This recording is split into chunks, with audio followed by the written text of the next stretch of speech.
Hello and welcome. Welcome to Dragon Memoria. Yay! What is Dragon Memoria, you may ask? Well, it's not three people and two blank screen and one picture. It's supposed tonight to be five people in a picture, but No, this was right. This is the ERP session. actually, we get to see what happened during that one day where it was just you doing your stuff. You went to see Remy, and then you took him to your special place, and we're gonna get to see that today. Da da da da da da da da da da What is this da. mariachi band doing inside of a cave? Ay ay ay ay ay. Oh no, that's a weird. Hey, it's a classic for a reason. Yeah. No, I easily see that.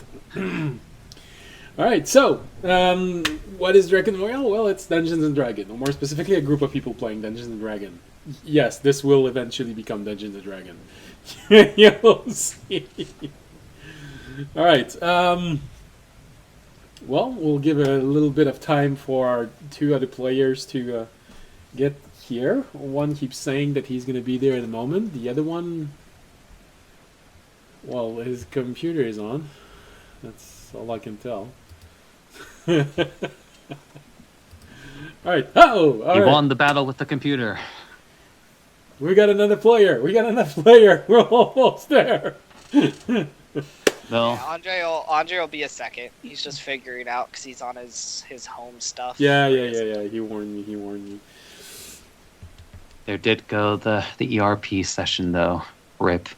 Damn. Damn it. God damn it. And then Avery won't be here tonight. Yeah. He's That much we already knew. Yeah. He's doing stuff with his family for Thanksgiving.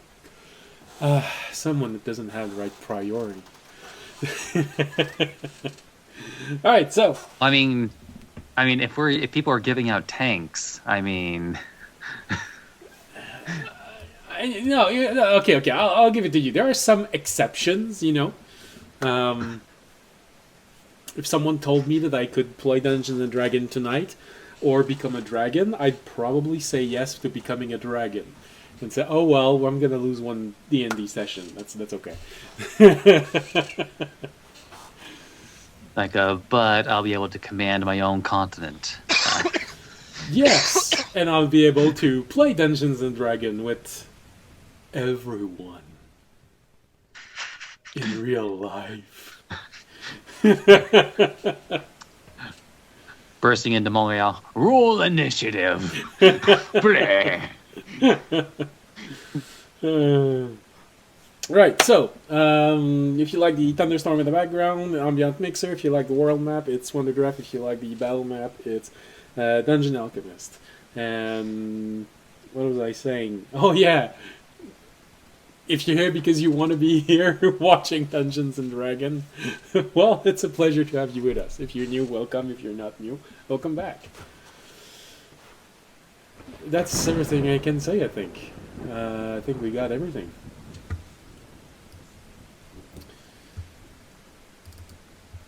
So, we're going to give Fisher a few more moments because he's trying to figure out how his parent computer works. Parents. We could He do. keeps looking for the HDMI cord, but all he can find is these three weirdly shaped colored circles on the back. We can do the recap. We wait for. Alright. So, last episode, the party took some time to assess the aftermath of another nightmare realm incursion in their world. While the majority of things seemed to be good, clues were left behind indicating that every monster they fought in the nightmare might have been linked to someone in the normal reality. Feeling a bit feeling bad but unwilling to admit to their possible responsibilities, they elected to do their best to make amends without telling anyone what they did. How generous. Once this was done, our heroes started to prepare once again to face the coming storm. A fleet of ship coming to the Kobayashi's monastery to destroy his life. For apparently that reason and no other reason. Yeah. You know. I've just become renowned. My renown is too high, and it's kind of like on the edge of like, you know, good and bad renown. So Yeah. You I have all sorts of people coming at me. It happens. It's one of the drawbacks of being level 11. So, reaching out to as many allies as they could, they were met with disappointment, as it seemed only a handful of people were interested in helping them. However, as a last-minute surprise, one of their friends showed. God damn autocorrect. Then they had more. My big shoe. Then they had more friends than they realized, and suddenly they had that very fun cinematic where too much things happen all at once, and then suddenly the frame rate drops to 0, and then when it comes back, everyone's there. Damn it! Now we have to submit a bug report. Oh, I'd be. No, I just press cancel. They're always like, "Would you like to report a bug to Ubisoft?" I'm like, "Nah." Don't go there. Don't go there.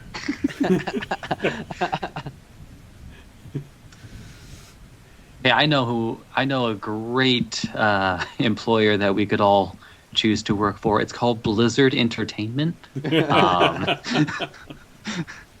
Like they definitely respect the hard work and opinions of those who work under them. Oh no, absolutely. I actually worked at Ubisoft as a tester, and I was sort of hated by our bosses for saying this, but every employee in the department started saying it after I said it. There was a commercial playing on television for recruiting people into the army. It was about the Marines, so the slogan was the few, the prouds, the many, the Marines. The few, the prouds. Oh, what was it again? There was another one. I think it's the few, the No. proud, the Marines.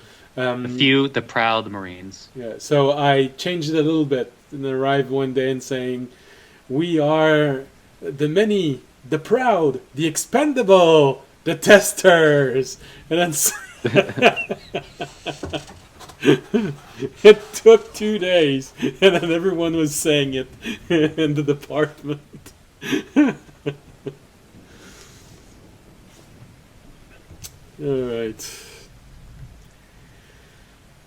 All right, well, that's it for my time at Ubisoft. Memories like the corners of my mind. No, And the song has to end there. It's always fun when you're testing for a company that has other offices elsewhere in the world, and they decide to do a collaboration with their office in China, and suddenly you submit a bug and you get a response from the person over there who apparently didn't see that he was answering a bug from the Montreal office, and his answer is, "Could you come down and tell me and visit me, please?" Huh. It's a bit of a long walk. The walk of shame. Across half the world. Uh, Alright, well, enough about Ubisoft. Uh, it was fun while I was there, but unfortunately I made an enemy there. So that's why I'm not working there anymore. Well, apparently Fisher is still lagging from the sudden increase of friends on the map, so he's He has to process all of those friends. He normally only has to process like 2 at a time. now, he's got a 30 or something. I think I counted them at some point. Monastery. Here we go. 1, 2, 3, 4, 5, 6, 7, 8, 9, 10, 11, 12, 13, 14, 15, 16, 17, 18. Get 18 heroes.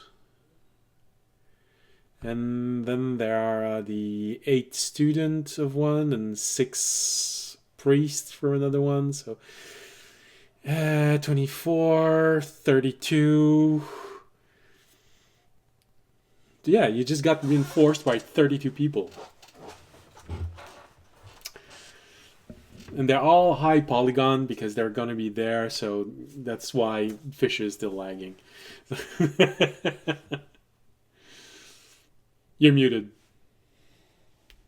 You're muted. I said, honestly, it's fine. Knowing how long it usually takes us to plan, we can probably get started. He'll come in. Well, we won't have anything settled yet. All right. In fact, we'll somehow reverse progress back to 2 sessions ago. Oh, wow. That would No, be that's something. mean.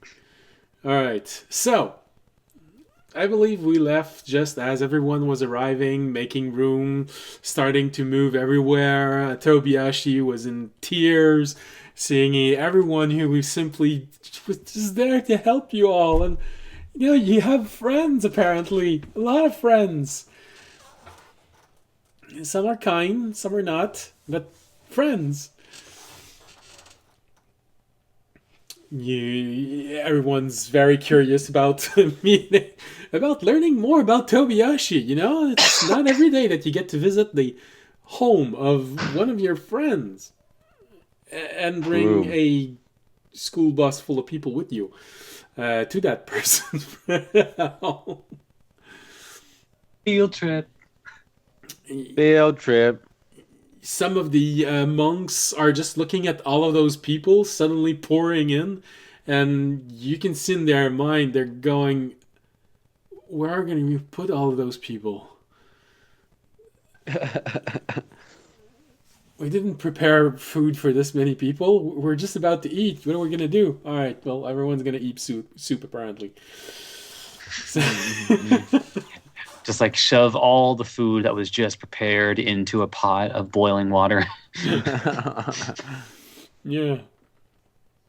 So there's a little bit of distress from the monks when they see all of those people that they realize are going to have to accommodate, but also a bit of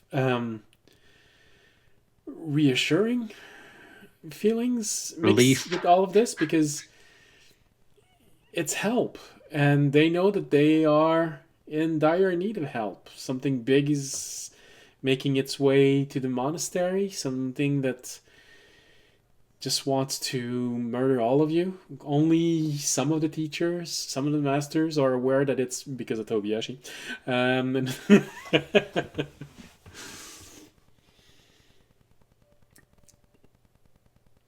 All right. So there's an odd mix of feelings, and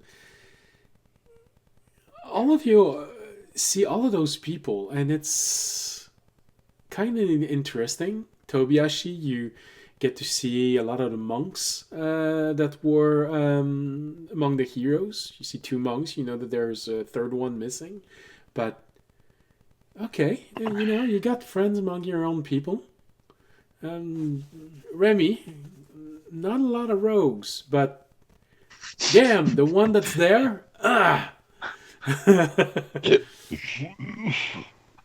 Well, you see, it could be that there actually are a bunch of rogues there. We just don't see them. Yeah.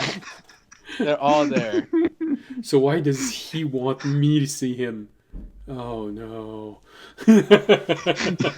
They couldn't miss a chance to probably rob stuff off the Predator, you know what I mean? Yeah. Probably.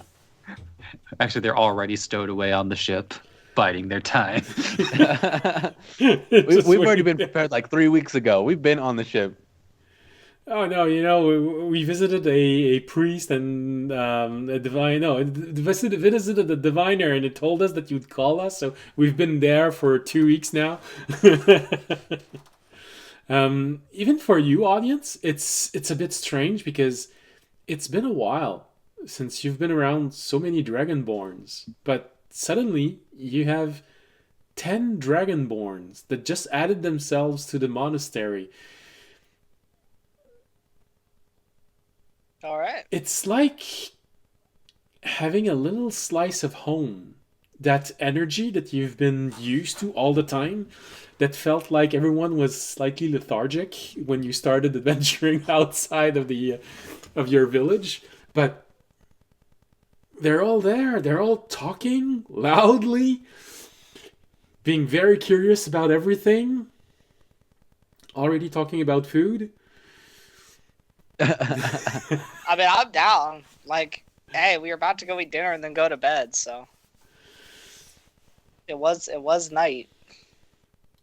And you know, for the first time in 2 years, there's a group of people that you're hearing that are talking in this space that for you doesn't have any accent. I'm just hopping in between someone. This guy, that guy, that guy, this guy. Yep, meet each other. There you go. Monk, I would, priest. I would go monk. check in. Priest, I would go paladin, check paladin, in on monk. Sewell. Obviously, see how he's doing. Since I think last I saw him, he was still pretty sickly. Well, he changed weapon since last time. Yeah, he changed He no weapon. longer has two blades. He had a single long sword, which probably fits the changes he had to do in his life. Yeah. How's the new blade style treating you? It is still new, but an odd fit. Like finding something you didn't know was missing in your life. It's intriguing. Maybe I was always meant to be this. I just needed a hard push from fate to find it. That's cool. I'm glad to see you back in action and discovering, new journeys and the new path you're on. It's always exciting for an adventure. Well, that is life. Always changing, always giving you something new to tackle. And it is one of the best ways to evolve, become more than what you were. Wow. We might all need to become a little bit more for this fight coming up. I don't think it's going to be an easy one. Yes, I have heard. Longshot explained a large portion of the urgency of your needs. So, Yeah. I figured. Fighting one of the important assets of our enemy, it seems. They're not going to make it easy for us to win this fight. No. But then again, only in the darkest of night can the light shine its brightest. That is true. I'm sure we'll talk more strategy tomorrow, but for now I'm glad you're all here. I'm sure the monks will find a way to feed all of us and find you guys rooms, and I guess we should probably set a time. I'll kind of look around. I'll be like, do we all want to meet at 9 tomorrow in the dining hall to start, Well, the masters start discussing strategy? with the exception of wizards and bards, I'm pretty sure everyone looking at you are people that are used to getting up really early. Okay. I was gonna give 9 just like a little bit extra time, but people had any morning rituals they needed to cover. We still have 3 days. It's not like as urgent, so. Longshot comes to you, audience, and you, Tobiashi, as you're close to one another. And well, I don't see where Fisher is right now. Maybe he's in another room, but that's good. That's okay. I just wanted to tell you I intentionally did not reach out to Amyali and Temptress and Sarn because they have been adventuring a lot, the 5 together, and I sort of learned that Core promised to kill Fisher if he met him outside of the garden. So I avoided contacting them just in case. That's good. No, that's good. They're meant to shine the brightest while we do the inside work anyway. I don't speak anymore on that. I just say that. Right. Okay, that's good. That's good. They're meant to shine brighter. It's like August just sort of itching his arm. It's like, definitely, it's fine. It's fine. It's fine. That's very noble of you. I am so humble and noble to give someone else Make the sure credit. to add that to my story. Oh wait, there won't be any about me. Tell the people about me. Oh no! Don't worry, audience. I'll remember everything. I'll just give him a sad smile. That's what they all say. One day I'll have children, and they'll have children, and you'll see. In 200 years, your story will be told in front of the fire when everyone is cozy at home and they want to put all the children to sleep. We all love stories of heroes, and those that are remembered. But sometimes the greatest heroes simply become dust in the wind, nothing but what they've left behind, and their effect upon the world remains. But the hearts of the gods shall know them, or at least one shall know them, and that must be enough.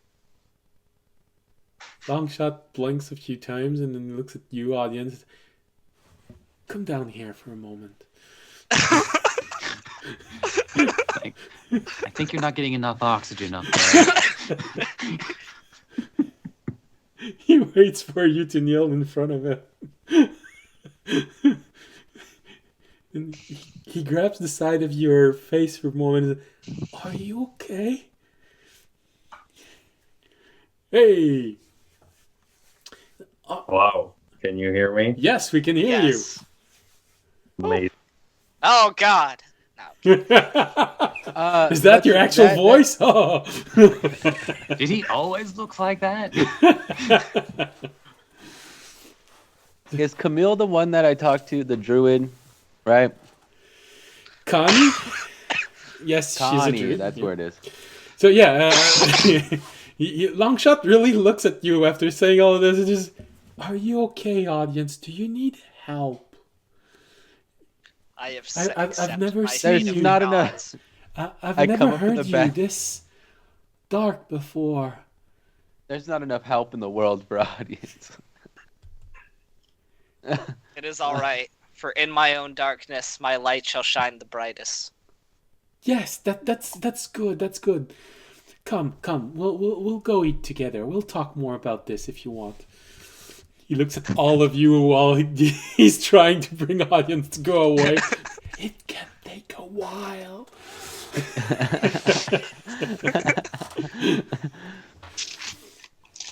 Audience is starting to sound too much like Tasul. Learning from that. Speaking nothing but platitudes. Well, no, he's just... You You really get the impression that Longshot thinks you're depressed. All right.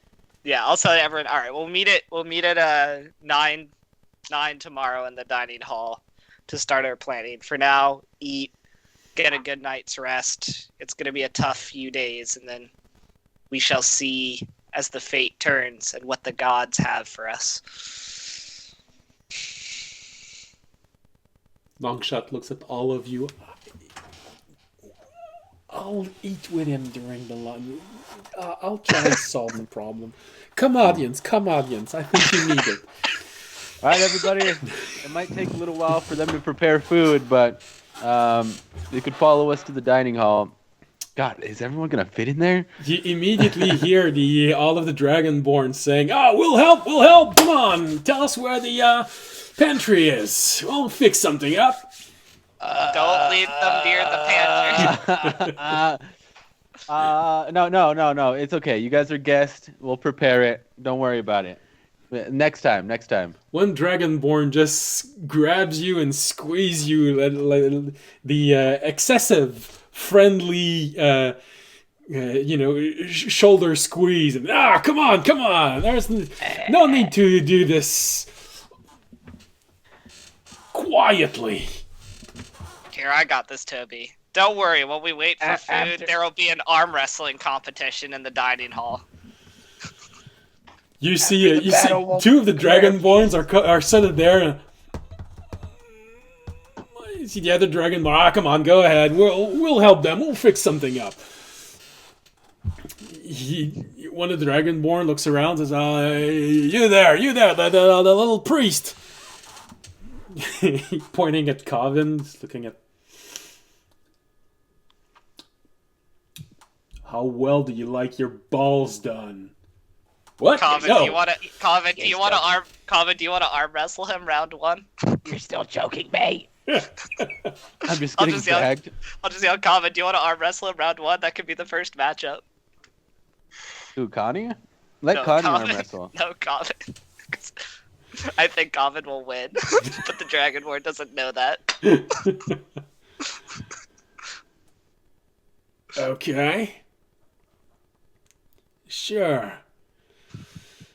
You see the Dragonborns. Okay. Well, in that case, you over there. You look like someone who can spice up a meal. Come on, get over here with me.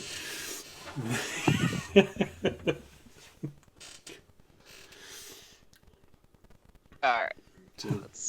Everyone slowly starts moving about, exploring this. Of course, Remy is the only one who pay attention to Gemtesh because he's probably the only one who can see him. And you sort of recognize that Gemtesh is not doing his best to keep stealthed. He doesn't mind that you're seeing him, especially since he's starting to go through the stuff of everyone as they're talking. You just see him starts feeling the backpack of every adventurer, and eventually he arrives next to Fisher, who's still just looking at all of this, completely baffled with everyone that's there right now, and he doesn't realize that Gemtesh is just going through his stuff, feeling the backpack, putting a hand inside, and suddenly, Fisher, you just feel something on your shoulder. You look around and you see Gemtesh is on the other side. Remy, you see Gemtesh on the other side, and he's just doing this so that Fisher turned around, so he had it better. Way to reach inside a backpack. He takes something out. Let me put it back inside.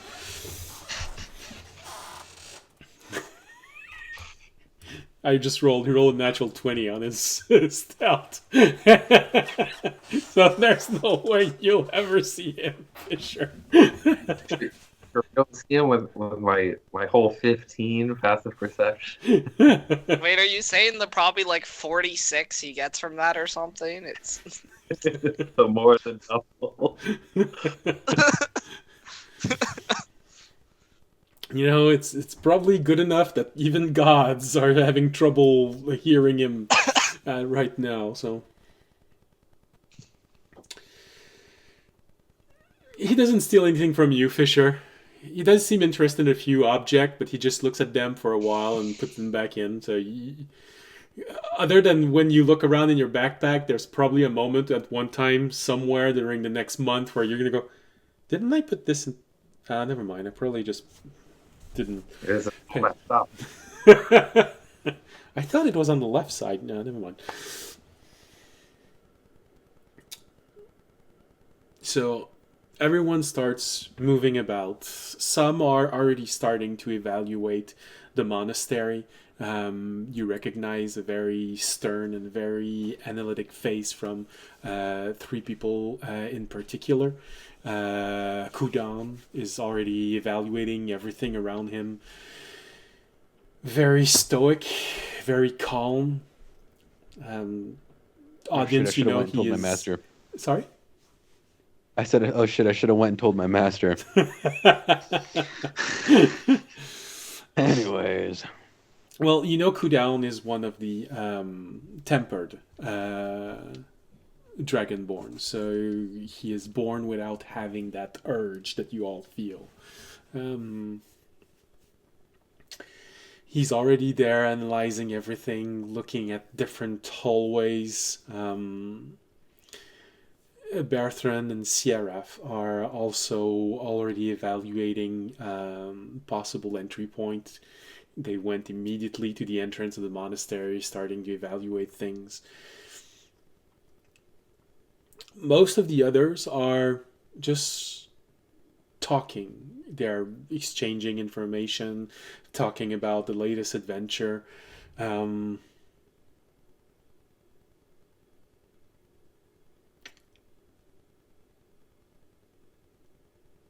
Who has passive investigation? Fisher and Remy. Fisher and Remy, as everyone is talking, there's one conversation that probably just grabs your ear as you're talking. It's Connie. She's talking to another priest. I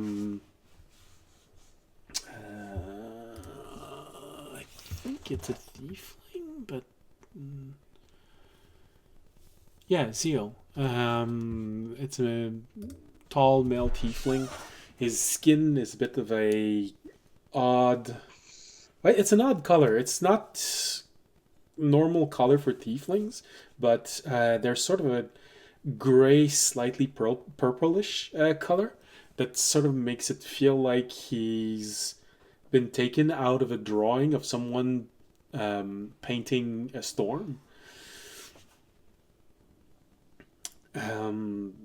She's talking with him, and you hear these bits of conversation where Connie says that she's heard that a lot of druids are starting to have these visions. They started with a lot of priests, and she heard that Anvara and her sisterhood had those visions for a while now, but some druids have started having these vision of this child screaming. And she's a bit concerned because she thinks she knows which god it is, and although it's not a very powerful god, that some gods are starting to be worried about something that's happening. Usually never bodes well.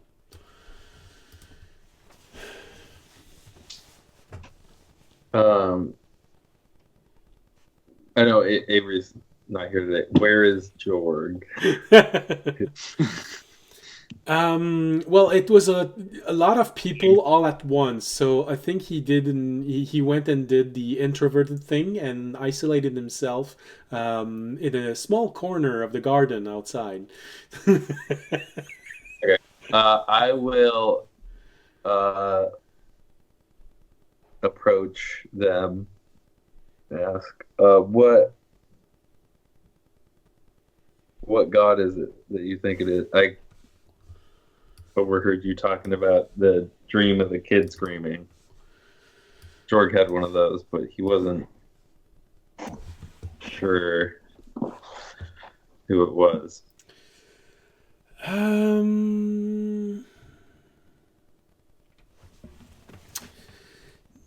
Connie says that she looks at you for a brief moment and says, well,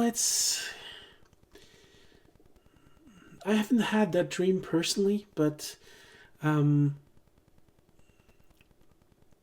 I know a few halflings who have decided to take up the mantle of druids, usually to help their community with better crops. So sometimes druids, sometimes nature clerics. Um, I think it's Gunti. It's a halfling deity. You'll almost only find him in communities where there's a lot of halflings. Um, he's part of the third wave of gods, so not the most powerful ones. So in your world, the when they talk about waves, so the first wave they refer to sort of the generation in which they started answering people prayers again. The first wave is the four god Augathar, Rausek, Plether, and Sedunt. Then there is the second wave. In your world, they would probably usually be referred to as greater gods. So incredibly powerful. People usually don't see them a lot, but they have a lot of followers. Corinth was a paladin from one of those gods. The third wave is considered mostly minor gods in your world. This is probably the category in which there's the most. They're every god that usually answers prayer left and right, always trying to increase a little bit their power. The fourth wave are the emerging gods. Usually gods of small groups. Audience would probably think his god is most likely someone from the second wave, but probably you'd think that he's part of the fourth wave. Okay. Just don't tell audience if you don't want to start a fight. Or tell him, you know. Everyone likes a good All of a bar sudden, brawl. audience, I'm gonna rage. uh, what domains was it Guntal? Gunti. Gunti. Gunti. And he's usually referred to as the field tender. So he's a nature god. Mostly focuses on the plants, a bit not as much on the animals, but so mostly flora, less fauna. Okay. But he remains a druidic deity, so he values the balance of it all over everything else. So for him to react, it's mean that he sees a threat to the world's balance. Okay. Not like a direct threat to his domain or... Well, yes and no, because you have to think that a god is the embodiment of something. He is an aspect. He is as much the god of field tenders as field tenders. He's the representation of their belief. So this is how God works. They are both the word and what the word represent. Mm-hmm. God of strength represents strength, but he is also an embodiment of strength. So. All right. I'll ask Connie, what's your interpretation of You said you haven't had it, but you've heard about it from those who have. Well, yes. Oh, that's a. It's a bit hard to truly put into words, but I'd say that it's probably something. It's like the difference between a child and a parent reacting. Um, I haven't heard anyone talking about Brosek reacting to anything of such nature, but Gunti um, could probably easily be considered a child compared to Rosek. So it's sort of like saying a child said, "Oh no, my home's gonna burn," and their parents saying, "No, don't worry, it's just a storm. It's gonna be okay," but saying it with a bit of stress in their voice. That kind of oh no, that's just home. Oh, I'm so sorry. I'm so sorry. I forgot you don't have. I'm so Yeah, sorry. how I myself as a father know what it's like. Oh yes, that's right. That's right. Okay, well, yeah, that's a good that's a good point of view. How is he doing? Pretty good. We did uh we did just come out of the nightmare realm, but he was. I haven't quite checked on him yet because we've been. Oh, you guys literally just showed up. We just got out of it. Okay. So he was in an extra dimensional space, so hopefully it was fine. Yes, absolutely, absolutely. And I've heard loads of parents checking on the house before checking on every children. It's what use is it having a house if they are children need a house to live in. I'm gonna go grab a bite if you don't mind. Yeah. You see Zeal just looking at her. He's getting the idea. He'll get there eventually. I'll walk out of the room and pull Terry out.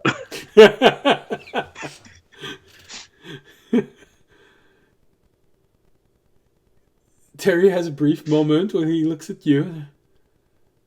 Oh, good. You look like yourself. I was afraid you wouldn't. That was an odd feeling.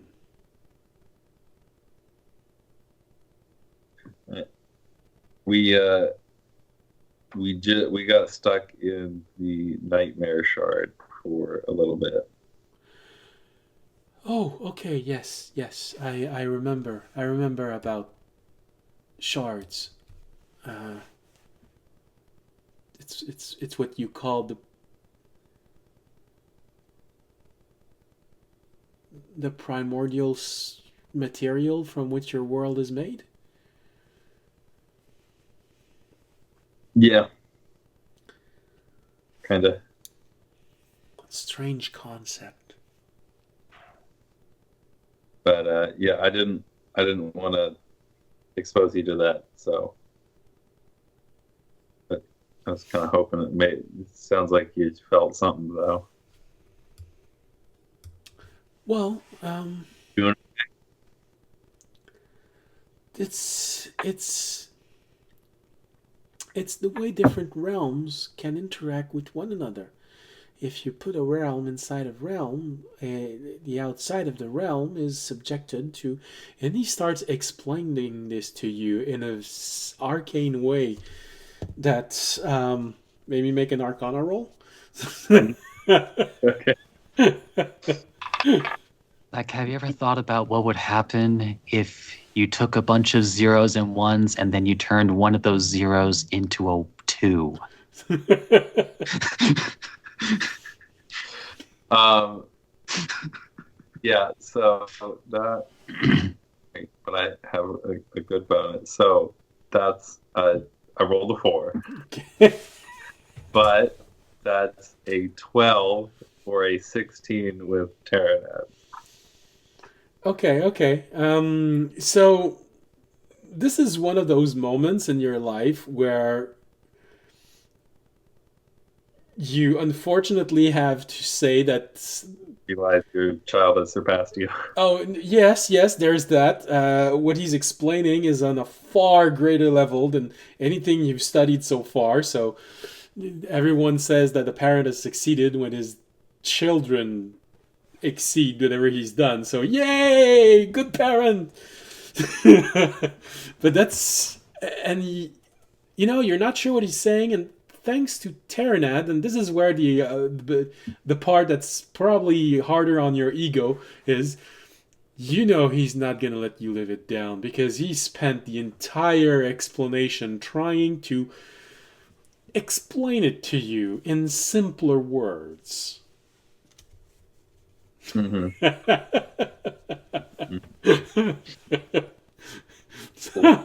So And so we've now moved on to the fourth semester of organic chemistry, and so just like a child, Terry explains it to you. You almost feel like with pride, showing you everything he understands and everything he's learned in the garden while you were doing your own research, and he was asking the wardens and he was asking Thayag and all of those very nice people to explain more to him. Um, and just like a 5-year-old explaining to you the most wondrous things in his mind, he just talks and talks and talks and talks and talks and talks. You don't want to tell him that you've completely lost him. And also, you know that if you say it out loud, you're going to be double hit by the fact that he's going to be disappointed, and Terranad will start laughing at you hysterically as you have to admit that he knows so much more about you on everything that is arcane that you ever believed could exist. Yeah. Part of the reason I can't follow him is because I'm spending too much energy just trying to stay like Focused on something. yeah. Make it like I am following him and seem excited about what he's excited about, as opposed to actually trying to understand what he's talking about. So, in the end, you understand that he was talking about the porous natures of realm and how one thing can slowly drift into another. You sort of feel like you had a similar explanation on how the stagnant shard was transferring energy to the Misty Isles and how it was influencing everything. So you sort of get the feeling that he probably went through something like this. So it's not as traumatizing as you feared it could have been, but definitely worthy of a few nightmares. Which, oddly enough, it was Nightmare Realm, so maybe it's normal. Alright. Well, how you doing now? Well, everything seems to be back to normal, although I do am feeling a lot of anxiety around us. There are a lot of people. Yeah, a lot of our friends from the garden showed up to help. So I recognize some of them. you want to go say hi? Okay. I think maybe I don't know if anybody that came can actually talk to you, but and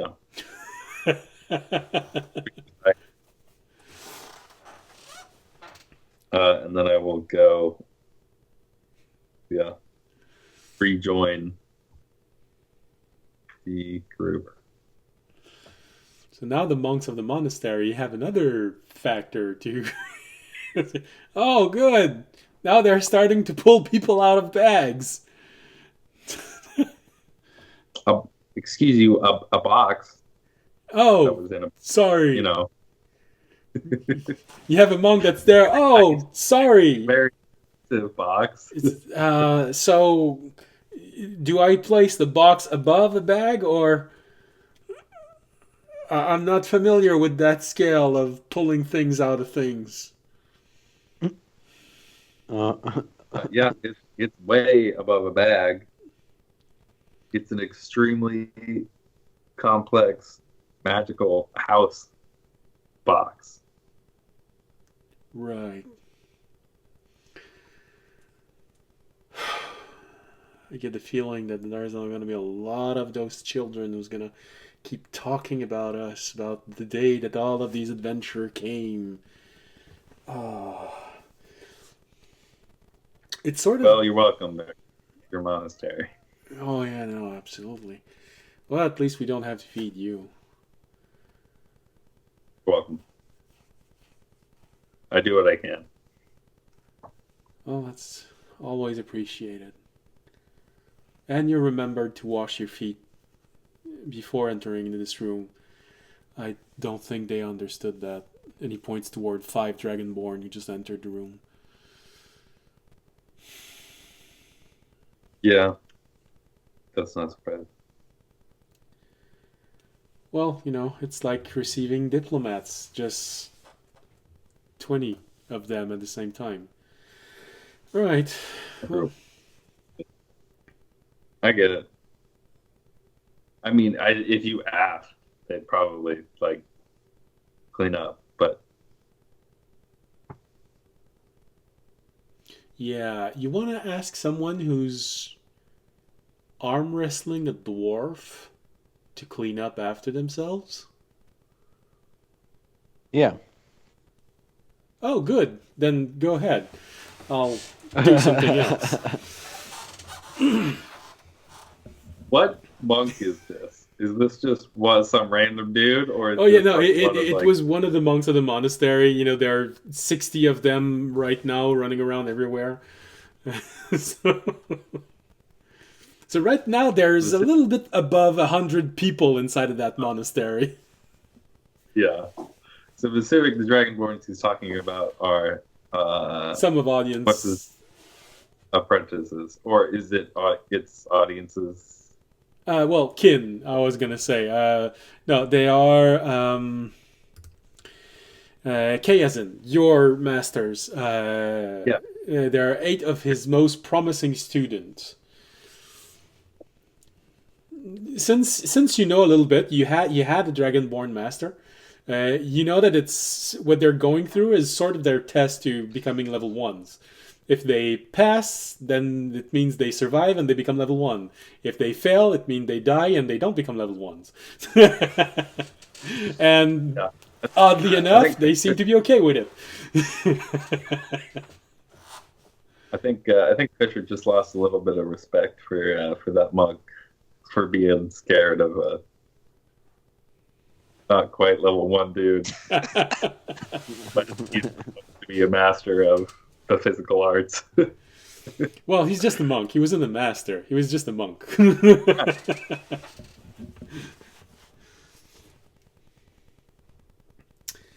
But yeah, all right. Yeah. It also becomes very apparent as you're watching everyone move around. There rarely is that much magic in a single place. These people live simple lives. And suddenly they found themselves in front of a bunch of adventurers decked out in magical objects coming from the 4 corners of the world, some of them possessing magical objects that have been created by gods. Sort of, aha. So, carnivals in town. Oh my God, is my detect magic still on? If it is, you turned it. If it is, you turned it off 5 seconds after they all arrived. Dude, portal opened, everybody came in. It was like a flashbang, and it made me lose concentration on it. Yeah, that's why it took a little while before you started reacting.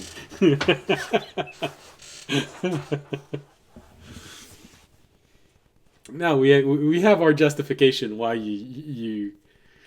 Yeah, I had those technical difficulties I was having were actual technical difficulties. All right, so with all of the people walking around here, I don't know if any of you want to talk to any of them. If not, then we can just move forward to morning or something like this. I will. I mean, I might as well. I'll go up to Kay's end. Okay. Yeah. Thanks for coming. Definitely gonna need all the help we can get here. Well, In the of course I would come. I mean, you're one of the strongest student I have. It gives you a slap on the shoulder. 2 points of damage. I immediately fall over. You have any experience defending a ground location against an airship attack?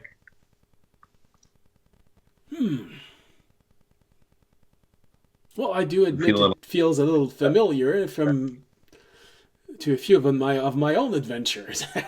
But we had a little bit more artillery on our side.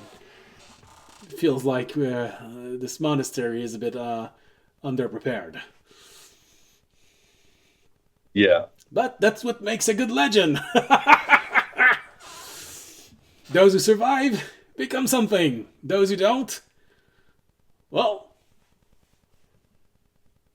You don't hear about them. you know. I mean, they do become something. A smear over there, or dust in the wind, or there's a lot of things they can become depending on the situation. That's why you have to go into seminaries from time to time. Sometime you'll meet a really interesting hero who was cut short. It's a good way to remember. Literally everyone. lost 2 feet. Literally. It's a good way to remember those who died. Everyone deserves to be remembered in some fashion. Audience crying in the corner. Sure. All right. Anybody here you think has experience with it? Oh, I think we have an interesting soup of qualities here.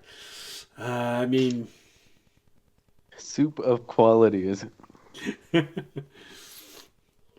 yeah. I mean, we got an interesting seasoning with Tusul, whose new abilities are going to be interesting to watch as everyone is fighting in the sky. I mean, I've never seen a moth fight against a ship. That's going to be interesting. I got a feeling that Rangers and some of the more rangery, fightery types, like that girl over there, and he points to Sierra. They're probably going to be taking on the people trying to get up the mountain. You know, archer types. And of course, him over there, and he points toward Bertrand. He's going to be wherever she is, so she's going to be okay.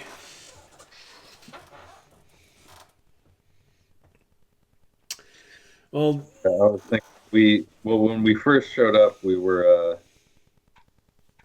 dealing with some smaller airships, and we pulled a stunt. We pulled it off really just by teleporting on up there. So I think we might, depending on what kind of shields we're coming up against, we're gonna try a similar tactic. How many? You can, yeah, you know Misty Step. Oh yes, of Probably. course. Yeah, But I was actually more thinking about maybe helming one of those ships that you have.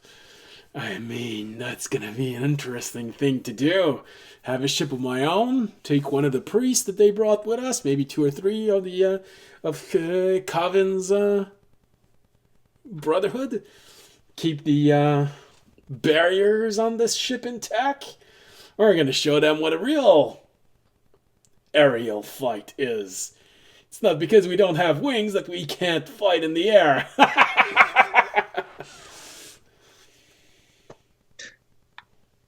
Do you have experience flying an airship? Of course. Hell yeah! Thank God. All right. So is the Welcome. audience like the only Dragonborn who like didn't learn how to fly, or Yeah, you missed that class. I think you skipped it or something. Grown up in the booties, way up this in is the like was mountains. this like a rite of passage I just missed out on that we're supposed to? All these Sid kids. Well, You were actually the one Dragonborn who didn't go for the push off the cliff test. That was when the wings were supposed to sprout. Oh, damn. no, but no Dragonborn. Starting to understand how Remy feels right now. It's like every other Dragonborn seems to know how to fly except me. Well, he's an adventurer. Of course, name one adventurer who hasn't been interested in getting his own airship and flying around in his pirate airship at least once. I want to get one of those like those air surfboards like from Treasure Planet. Yeah, Gotta get me one of those. Hell yeah, dude. Hell yeah! that can probably be modified. It's sort of a alteration on a flying carpet. Take the smallest flying carpet, make it rigid, and here you go. You got your flying surfboard.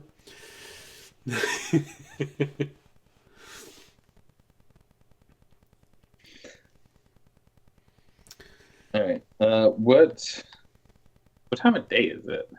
Nearly dinner time, and because you're almost here, look at that.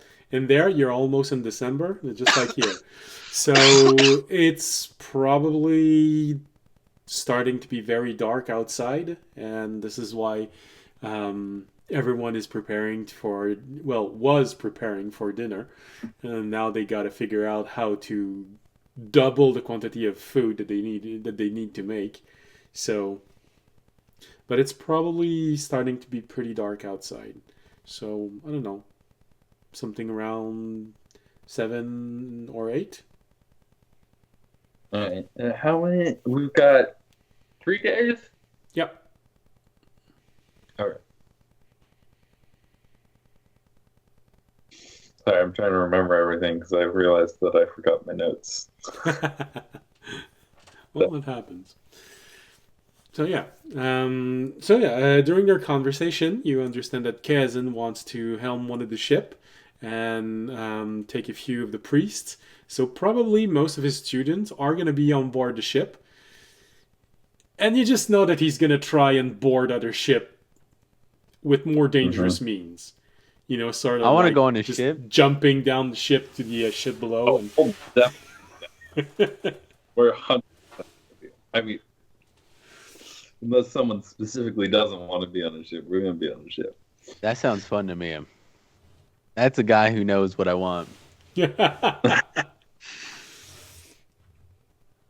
then I think I'll just kind of go socialize my child.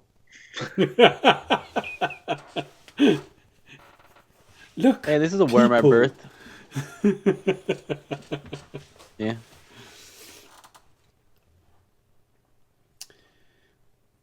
As And take stock of who's here and yeah, what they're good at and try and Well, not actually planning, but start pre-planning. yeah. No, I absolutely understand. Well, one thing you realize, and probably everyone else, because you all go to eat. Well, you don't need to eat, but you listen to everyone, and everyone else starts eating. um, it starts showing a bit more about the things that you sort of took for granted, but never stop to ask yourself that question. Never stop thinking about it. Maybe the weirdest part of the garden isn't the gnomes. You look at all of you, and it's a whole bunch of adventurers, people who have seen things that would scare people to death. They've seen death. They've done stupid things. They've done brave things. They've done excessively stupid and brave things at the same time. Some of them have been coward for part of their life and became brave. It's the most volatile powder keg you could ever imagine, but at the same time, your best chance at survival. When you think about it, maybe the gnomes are in the garden, they're just 50% of the crazy in there. Because what they're doing what they ask them to do or figure out how to do. Those are the people you just called for help.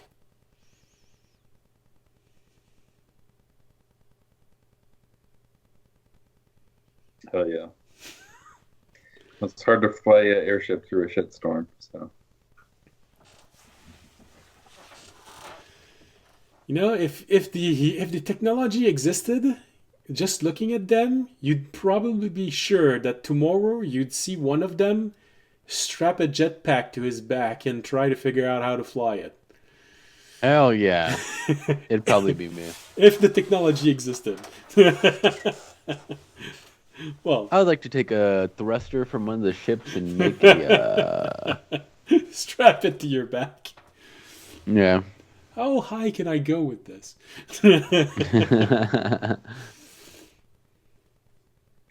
Well, know what we're building next time we get to the garden. Yeah, I need that flying skateboard, dude. All right. Audience, for you, this is the most familiar picture you've had of when you were at home, looking at those 10 dragonborn eating in a corner, just telling themselves stories of what they've been through. All right, the student haven't gone through a lot, but from their perspective, you sort of remember that time when you were in their shoes and thought that everything you'd gone through while training was so incredible and weird and whoa, I'm so good. And then realizing while listening to them that, oh wow, I was so green at that time. Fluorescent green. Nearly white green. Just like George's picture. Oh no, that's right. You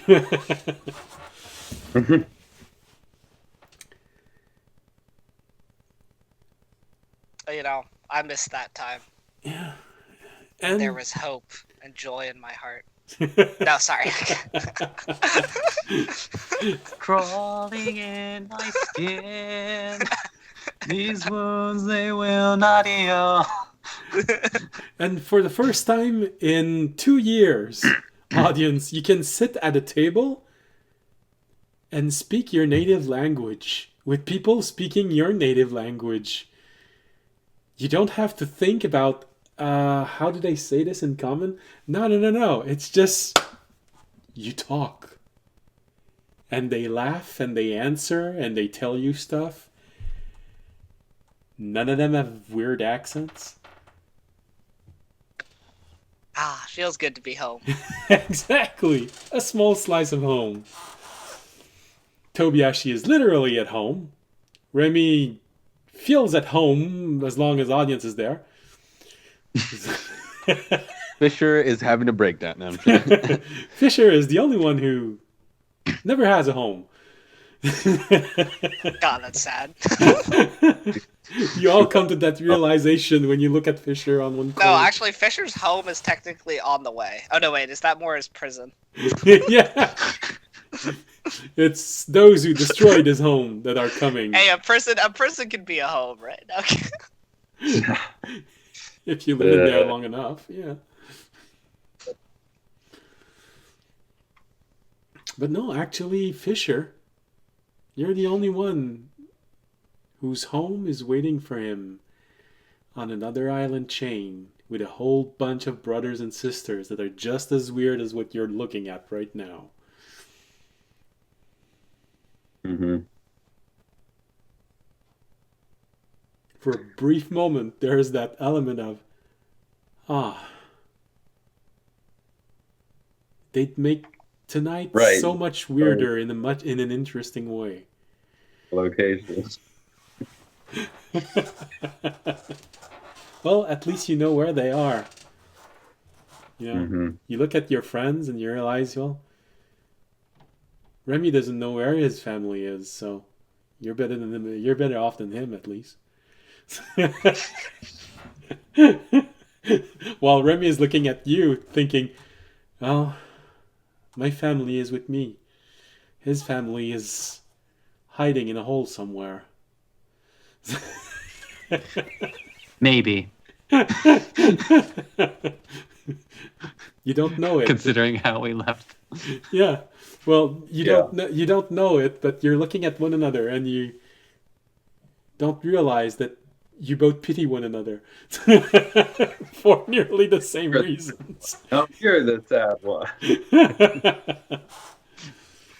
Although I guess in fairness, like that's kind of like been Raimi and Fisher's dynamics, arguably since they met. Like they both have difficulties communicating in their own way. Both of them have been slaves in their own way. It's like both of them have never truly known their families in their own way. Both of them have children. Oh, no, wait. Only one has a child. Oh, damn. Now you feel even more alone. You don't have a child. It's like, and I'm not sure if there's enough alcohol in the world to get Raimi drunk enough to have one. Well, do you want to try it the same way Fisher did? It's just one drink. All it's Raimi lays an egg. I'm not supposed to do that. Why? Alright. So, the evening goes by more rapidly than you would have liked. Feeling among friends, feeling at home, losing a bit of that nostalgia for some, gaining a little bit for others. Realizing the crazy people you just asked for help and they all came. And probably, Fisher, you hear somewhere during the night why none of the five are there. Because Longshot heard that Core wanted to kill you if you met outside the garden, so he didn't reach out to the five. It's sort of good call. yeah. Good call. He sort of Yeah. felt like, well, it's kind of worth it to save Tobiashi and his home, but it would sort of be mean if it meant being sure that you die in the process. So.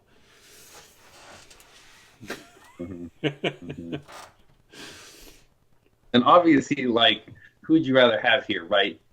Me or like the five? Obviously, I'm more strong and so more important, and so it's better to have me here than. Can you make an insight roll on Longshot's answer?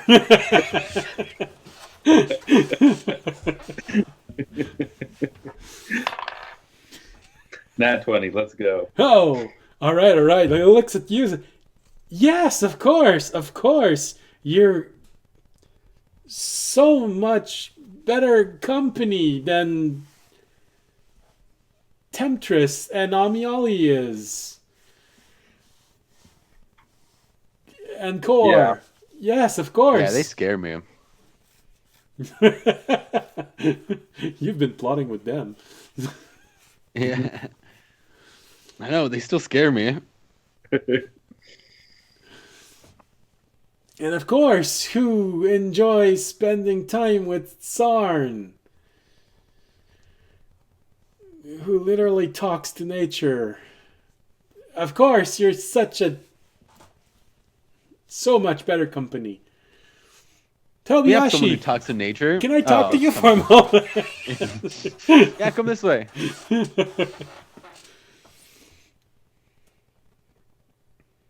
All right. So, you all finish eating. You all go to bed. Right before falling asleep, Tobiyashi, you hear in your mind, so, I'm so sorry I didn't talk to you for the last few weeks. We've been on the run. Sachet's talking to you through her book as you're just about to go to Oh. sleep. What? Oh. On the run. From what? From what? There's nothing in the Misty Isles that could be chasing them. Never. Well, I want to know exactly what. Well, I know who sent them. Yes, good question. Which of the Yeah, which exactly of the things? life-threatening is chasing you? Oh, well, he's been sending a lot of his enforcers. Unfortunately, he's been using Civ a whole lot. Mm. Even restrained the way he is still very clever and very powerful.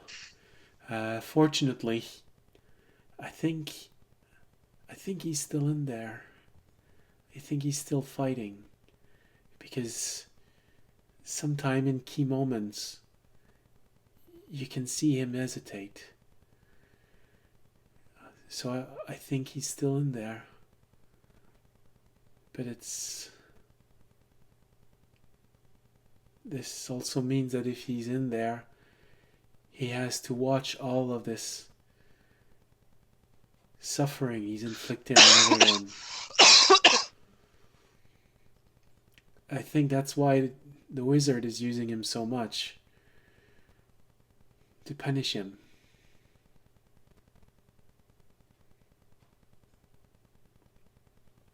Well, that's horrible.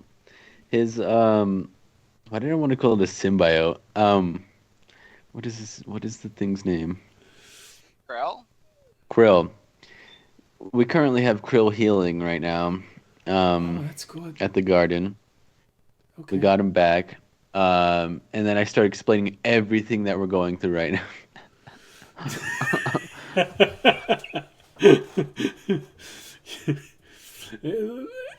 And every 20 word or so, she has to say, uh-huh. Otherwise, the connection breaks and you she can't hear what you're answering. Fascinating. Crazy. Wow, it's so interesting. Anyways, as soon as we're done with what we're doing, we're gonna try to find a way to get over there. Okay. Well, make sure and try to that- help you guys. Yes. Well, we'll need it. We're a bit stuck on the defensive right now. It's just the three of us most of the time.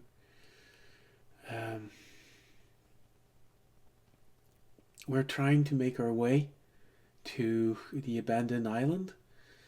Maybe we can find Fisher's family and at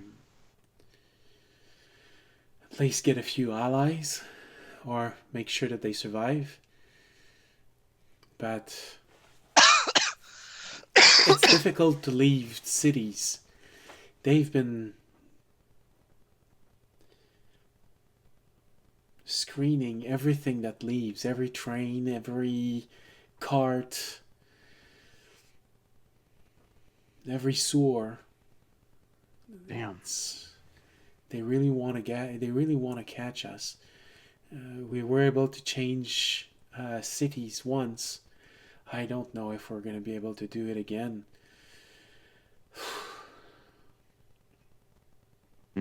Very persistent. We tried to spread the rumors that we'd made our way to a little village. That was the last time we did that. A week later, rumors came back that Civ had been sent to kill everyone in that village. Nope. That, yeah. The people that came back talked about 200 people having been strung on the walls of that village, flayed, probably alive. I can't imagine if he's still there, if he is always watching this, always trying to fight it. I can't imagine everything he's seeing.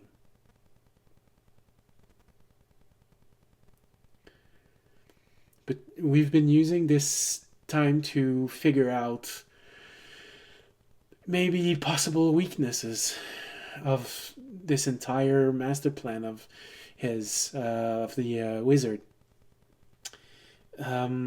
We've noticed that Civ is never active for more than a few minutes at a time. I think that there may actually be a physical limit to how much restraint the wizard can actually have on him, because they had to use a different symbiote inside of him. But I think there are no symbiotes strong enough to indefinitely force him to do something, so there might be something there. The more you engage him, the weaker the hold the wizard has on him is. You just have to figure out how to last long enough. Well, yeah. I might have something for you. If everything doesn't work out and you have to run to the hills, there's a Naftin you might be able to get into contact with, that we saved. Okay. What is his name again? Did he even give us a name? I just call him Mothman. He gave you a way to reach him, but you took it with you. Fuck. And I just remembered we took the only way to reach him. All I know is that he went up into the hills over by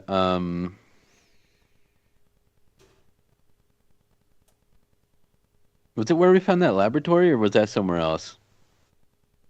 It's It was by the train. Yeah, High Sal. Hi, Sal. The island of High Sal. Somewhere in there. Yeah, some mountains in High Sal. I don't know how much that helps you, but Well, I guess it's a plan. It reduces the terrain we have to search by a factor of 3. So I guess it's that. Yeah, it's just an idea. Yeah. Have you found any information on the ones who got captured from the ship? I know you guys have been running a lot, but I just might as well ask. Not a lot, no. A few rumors of the people that weren't there. There has been this weird, I don't know what to call it, cult that has taken root inside of the island ever since that happened. They have those weird surcoat with shifting pattern on them. Oh shit! God damn it. There was one on the ship. Well, that is not good. That's not good whatsoever. They're super dangerous. I would stay away from them. Okay. Well, Anyways, there haven't been a lot of sightings. I don't think that they are a very prominent power. But oddly enough, it feels like they're all the same. hmm I've heard description of the people, and I don't know how many identical siblings can you have on your side of the world? Because it feels like this family had at least 5 identical twins. that makes sense. That makes sense.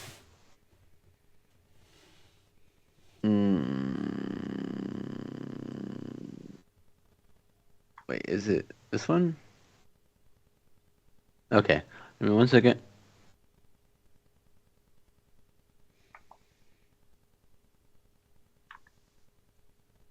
All right.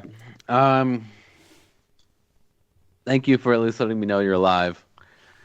We're still going to. We're gonna try to get through this. We should be able to. Um,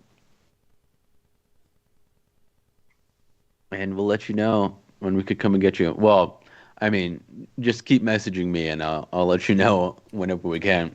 Right, right. All right, well, good luck on your own little story of horror. Fighting a fleet of ship is a peculiar challenge on itself. Yeah, we should. We might die. We might die. Well, It's a possibility. I'll contact you again in 5 days, and if you answer, it means you're not dead. Okay. Okay. Sounds good. Now, please, don't stay quiet to make me think you're dead when I call. I would never.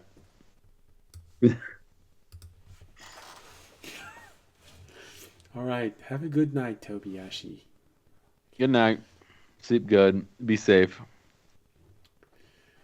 Yeah, the bed bugs have been horrible lately. And on top of everything else, the Misty Isle was dead, bro. Just can't catch a break over there. All right. I think it's time for me to get up. I'm going to go find my grandmaster like he told me to go do. Right, So we could talk. You're right. Or I could do that tomorrow night. No, I think it'd be better to do it the night before the attack happens. I think that's better. Okay. Yeah, I'll wait till then. All right. I go lay down in my hammock. Good hammock, and then you, in your mind, you sort of remember Sachet telling you that the bed bugs in the Misty Isles are the size of potatoes. So you go, "Oh God, that's what she meant." All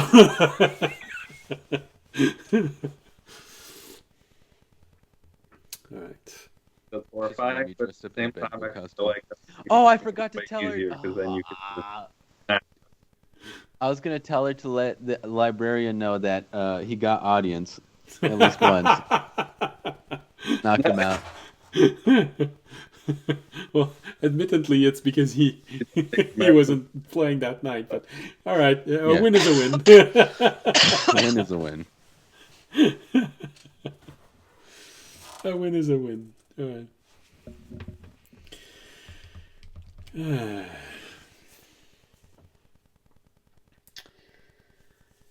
So with this, you all go to bed. You all fall asleep. Jorg remains sitting cross-legged inside of the little garden of your monastery, clutching his blanket. There was too many people all at once. Just made him revert back to a feral state.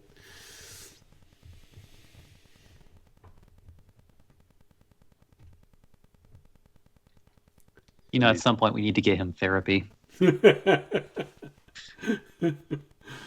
Yeah. I mean, he technically has an emotional support animal, but He has a lot of emotional support things. An animal, a blanket. He has well, I don't know how supportive this is, but he apparently likes watching it. The blob in the jar, the tiny blob in the jar. It's sort of reassuring for him. I mean, it brings him comfort that if it's jiggling the least, he's not in danger. And he likes to think about sending it free on the enemies. A fidget cube that helps with his anxiety. uh, How anxious he should be. well, he could have a fort support object. Just slice off a little bit of Tobiashi. That way he's got a stress ball now.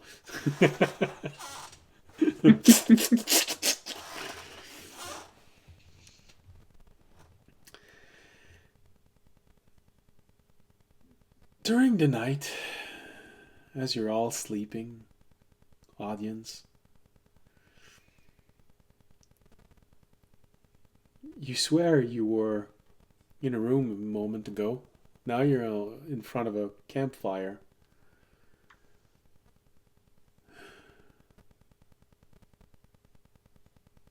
You see two eyes drifting through the forest in front of you. Takes a moment because you've seen two eyes that you don't like recently. So there's a moment of, but then you realize, oh yeah, that's right. Your god often visit you by coming out of the forest like this. And just as you think about this, you see the two eyes leaving the forest, and you see the head of your god, or at least the avatar of your god, moving in front of you. Turning around your campfire once, then sitting in front of you. It had been a while, you'd forgotten how big he can be. Audience. Yes. I feel your uncertainty in this trying moment.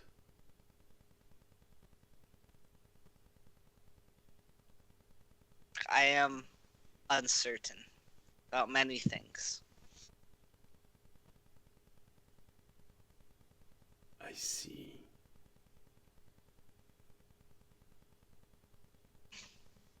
Tell me more.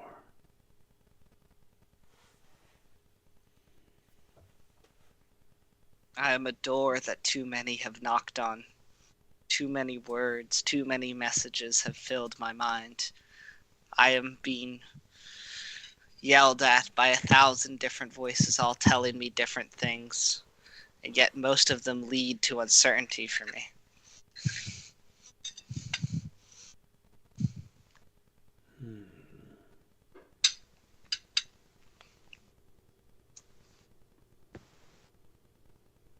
And why have those voices troubled you so much?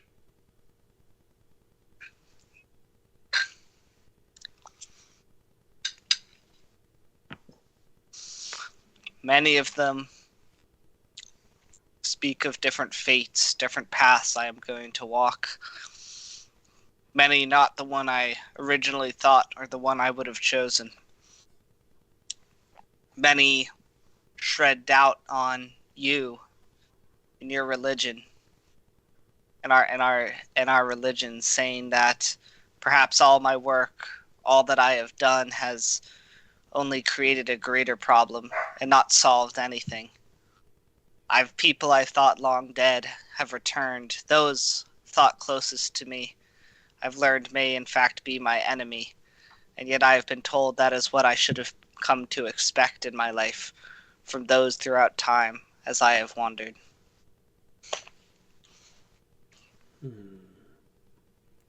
So what you're saying is that you are being challenged. Yes. Isn't that the nature of life? Of faith? Being challenged and overcoming those challenges? It is one thing to overcome what is right in front of me. It is another to overcome the strings that I feel may have already been in place. Well then, reflect on this, if you will. The greater the monument that you build, the more people will try and tear it down. If you're not doing this right,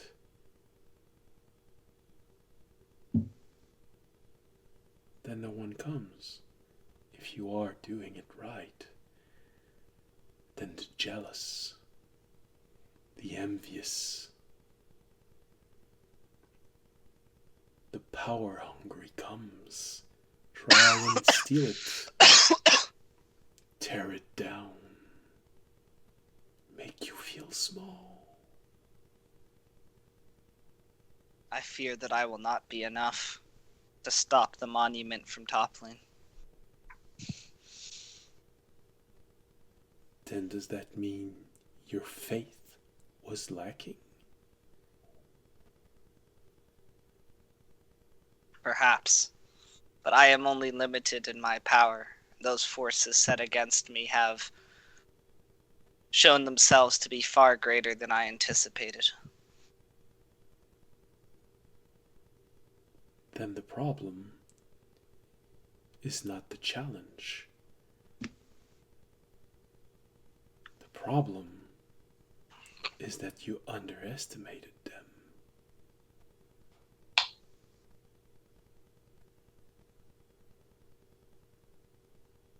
You thought that every enemy you would meet would be like those you encountered while training.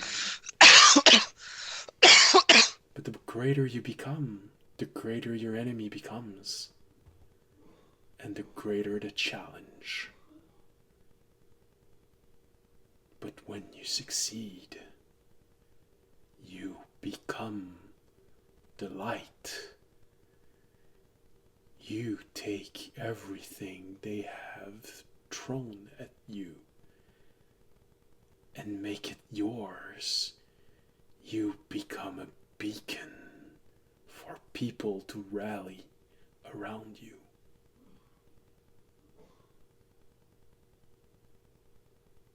That is true. I have gained a lot of power since last we talked, and followers, and many have started following in my name, but you are right. Perhaps it simply is that the challenges grow greater as I, myself, go further in my path. I will think on your words. But for now, you have a great challenge in front of you. I do. Stay in the moment.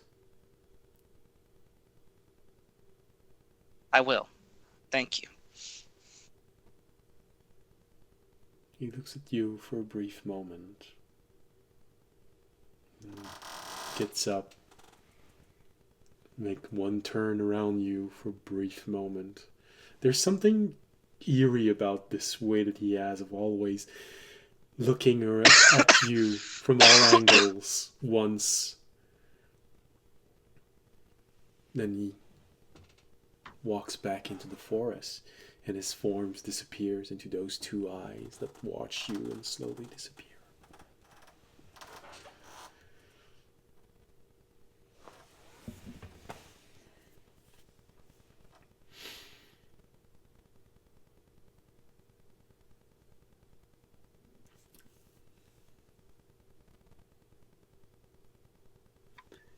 You're a paladin. God, dragon. Sorry.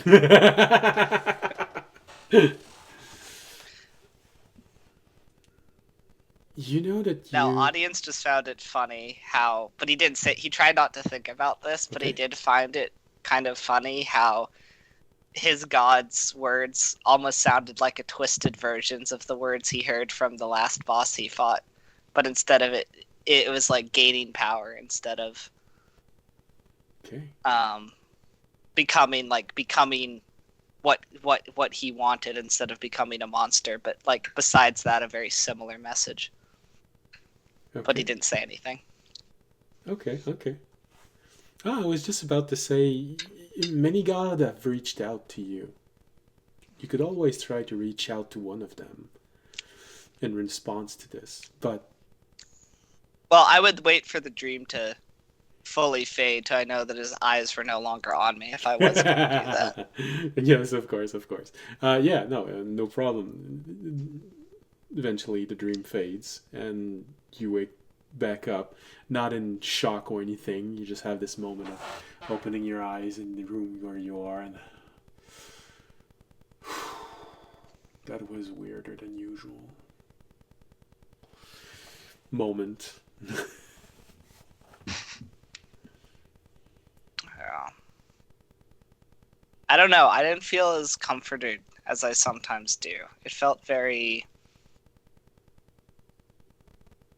Not that what he said was really that different, but I also felt like he didn't really answer any of my questions or anything that I had, more that he simply stated what he's always stated. The only thing that was useful was to stay in the moment, which is true. You see, kids, this is what we call somebody talking at you, not talking to you. And to be honest, Tasul gave you the same advice several times. Mhm. I don't know.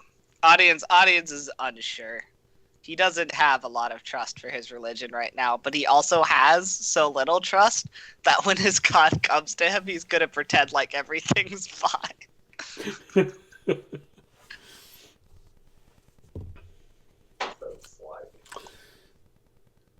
Make a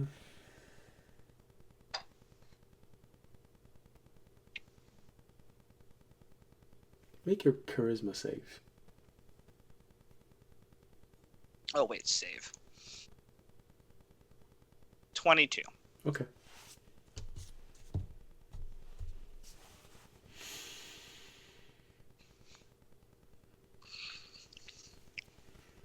Because of everything you were trying to hold back while you were in there. It's just so that I have a better understanding. I would like to give him advantage for my monastery. It's a lair effect. It gives advantage. Yeah, on it's a layer charisma. effect. Yeah, it's from the other dragon. It shields from other unwanted dragons. Do I wake up in the morning or do I fall or is it like in the middle of the night from that dream and I fall back asleep? Because I would reach out to another god if I fall back asleep or if it's the I'll morning. take I one just level will do of it. exhaustion this morning. No, I'd say it's okay. You wake up still during the night. Okay. If I fell back asleep, I'd try and reach out to the sun that I've reached out now like twice in battle. I try and reach out to that god. See what happens. Because that also seems like the one my little dragon is the most connected to. Okay.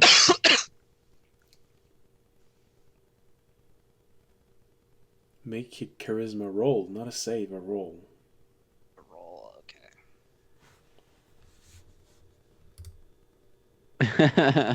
15.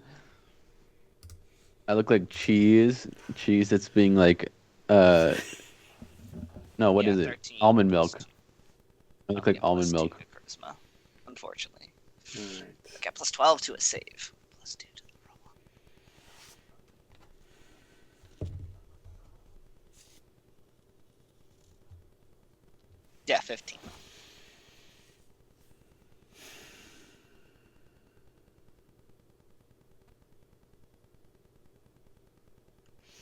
You think a lot about the symbolism of that other god.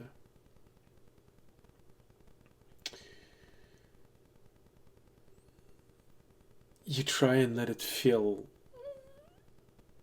you inside, feel the warmth that you feel, the power that you feel when he's there. It's one of those weird moments where you sort of fall asleep, but you're wondering if you're sleeping of something you want to sleep or actually are sleeping. And when you think about the dream you just had and you start falling asleep and you're half asleep and you start seeing things of the dream you just had and you're wondering, am I continuing my dream or am I just really deeply lost in my imagination? Right now, you're sort of in a state like this. This is what people call meditation. No.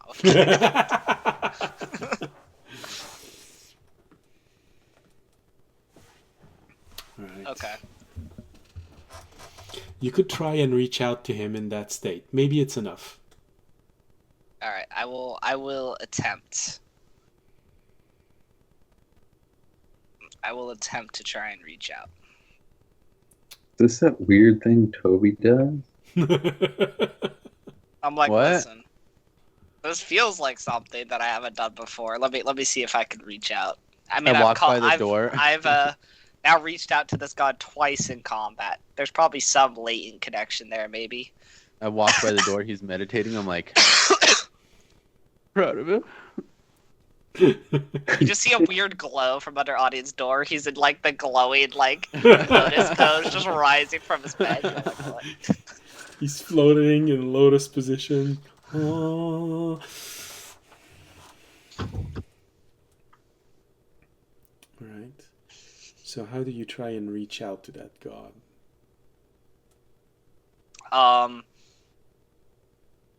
I would try and actually do it. I'd try and kind of picture. I do it in kind of a weird way because the way Audience would think about it is he'd think about how his little dragon seems to be connected to that god. So in some ways, he'd reach out to the little dragon first in his mind and almost like ask him to like be a messenger that he wants to connect and see if that works.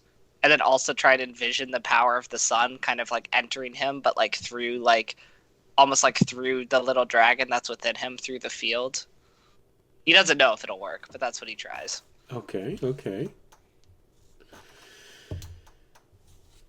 You concentrate on your little dragon, trying to get his help.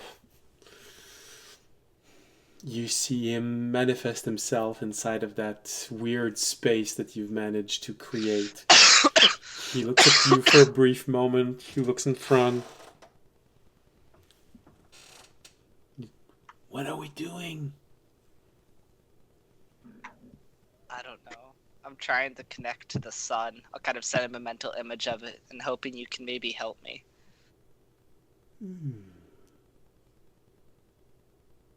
Well, that's an interesting thing to do. Especially for you.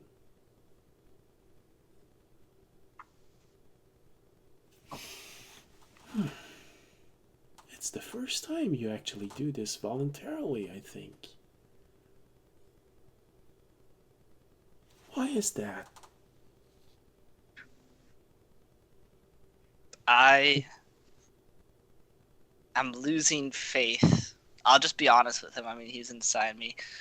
I am losing faith in my God and what he stands for. And I have so many questions, not just about where I am, but where does my power come from? Does it even come from him, or does it come from another? What is, I've had so many gods reach out to me. It's made me wonder as a paladin, is my power truly coming from him, or is it coming from another? And if it does come from another, who has been watching over me all my life? Well,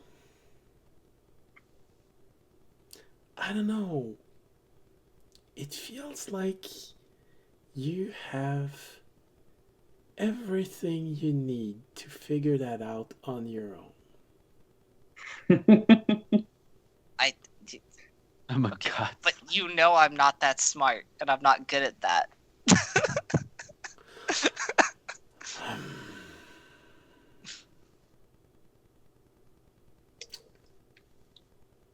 I don't know. I have too many voices in my head. It's all everywhere. I believe in my mission. I want there to be a god for the people, one who can help them, who can, there can be an army, someone to lead them for the people who is here. I've always believed in that. And yet I don't know if what I created is under the right divine source, is under the right influence, and perhaps it is simply causing more harm than it is good. And I don't. Well, you do know what they say. The road to the hells are paved with good intentions. They are, but I still believe in what I can do, what good can come from this, but I don't know if don't know who to put my trust in anymore, and I'm. Well, there's always one person you can always put your trust in. It's supposed to be yourself. But I feel like you're having doubts. So, here's something for you. And he looks down. See that on the floor? I look down. There's a puddle of water. But it's oddly reflective. As if you're looking in a oh, I had the word in my mind. A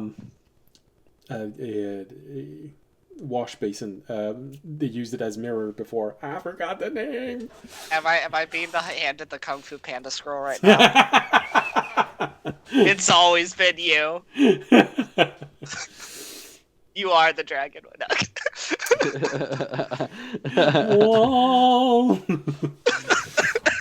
The dragon warrior. So you look at this reflective surface that feels like a mirror. He looks at you and says, "Doesn't that remind you of something? Of someone?" I look in the puddle. He gives you a slap on the head. No, not that. Stop being so literal. Doesn't it remind you of something? And he points toward the reflective puddle of water. I'm gonna roll an insight.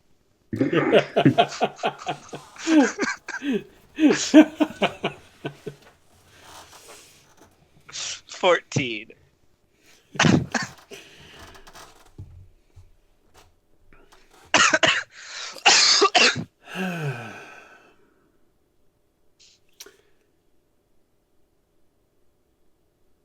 Well,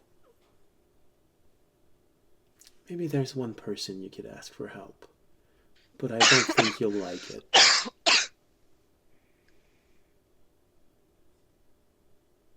Oh, could I ask my rival, the mirror of myself? Is that what you're getting at? Shocking. You used that muscle inside of your skull.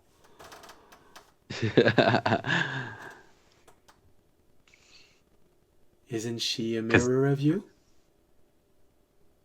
Yes. She's hard to contact. Maybe for you, Toby. And I know. because of that,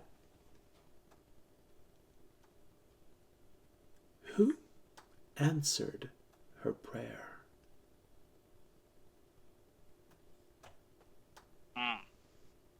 That is a good question. I still don't even know who she worships or who her god is. She is your mirror. And I so do. would the god. Sorry. suppose it would be a copper dragon.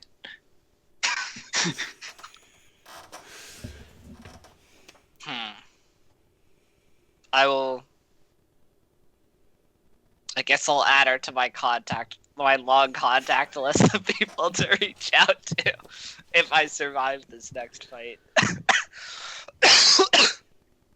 Now, don't start doubting yourself right before battle. That's the best way to die.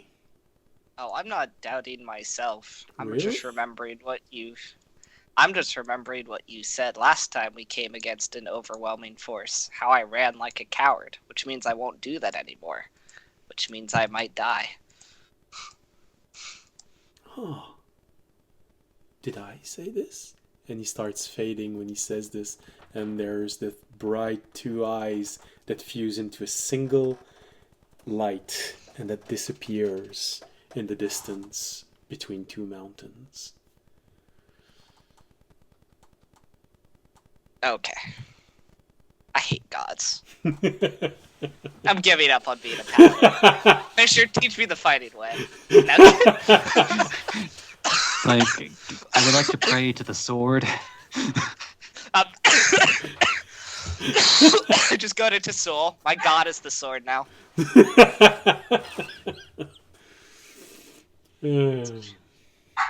Yeah, sorry. I can only teach you the sword and the book. No, fuck the book. Fuck the book too. Sounds painful. Well, you know, paper cut on those places. Oh. Alright. Well, audience has a lot to think about. And you know who hates the gut of your religion? Maybe you could ask help for him also. Who hates the what? The guts of your religion. Tobiashi's been plotting your downfall for so long. Oh, that's Whoa, true. whoa. Jorg has been undercover. I don't know what you're talking about. I know. I know two people who hate my religion. Actually, here. One of them is actually getting better though, because I've slowly healed her from being sick. But Alright. two people hate my religion. You- All right. Anyway, though, we have to deal with a massive armada coming towards us. Yeah, absolutely. I'm Absolutely. going to deal with that first. Yeah, I think it's a good moment to take a break. And when we come back, strategy time. Strategy. An audience will have had a chance to get a drink of water. Please don't die on stream. Yeah, you have to do it during the break. Yeah. Well, preferably after the stream, but Resurrection time. All right. all Awesome. right. See you back in 15 minutes. Bye.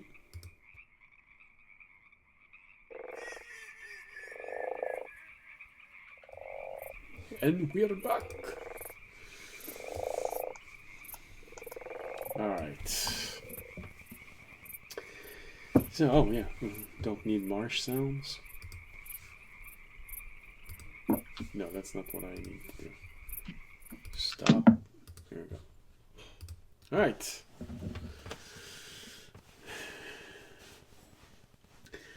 Well, apparently Tobiashi's taking time to wake up, so.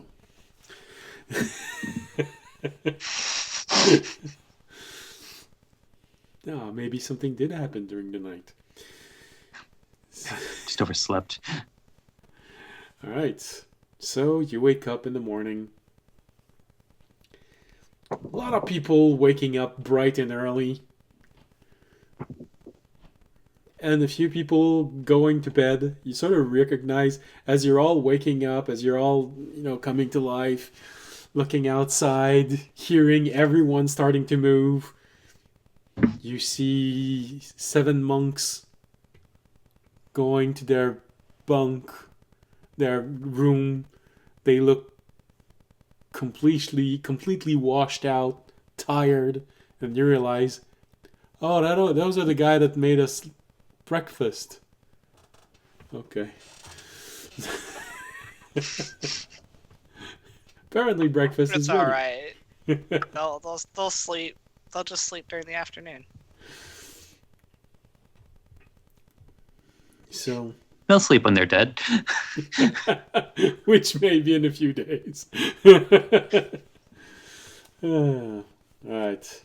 So, you follow the scent of food, which for you, Toby, actually is a bit weird because you never were used to smelling an abundance of food in your monastery, but now it feels like they cooked a lot of things during the night.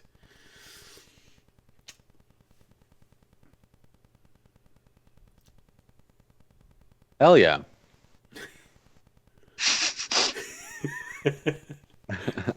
We're getting into our rations now.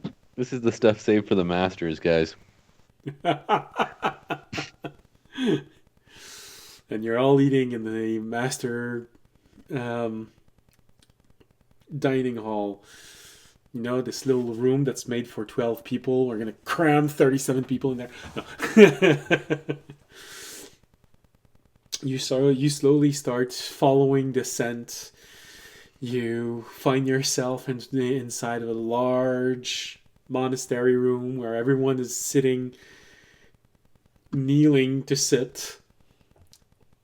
Some of them look awkward as heck. Others aren't sitting on their legs; they're just sitting cross-legged, which isn't exactly comfortable when the food is placed so low in front of you. Other just improvised. You see Denirsa not touching her plate. It just floats in front of her and she just picks things inside of the plate. In the middle, in the corner of the room, you hear the 10 dragonborns that are there that are just eating, or for some reason, audience, there's an odd mix of feeling when you're looking at all of them. They're sort of a, yeah, that was a dragonborn. And yeah, this is why nice people don't invite groups of dragonborn to eat at their home. At the same Has time. I would look around before I. Okay. Has Naiso woken up yet, or is she still in a coma?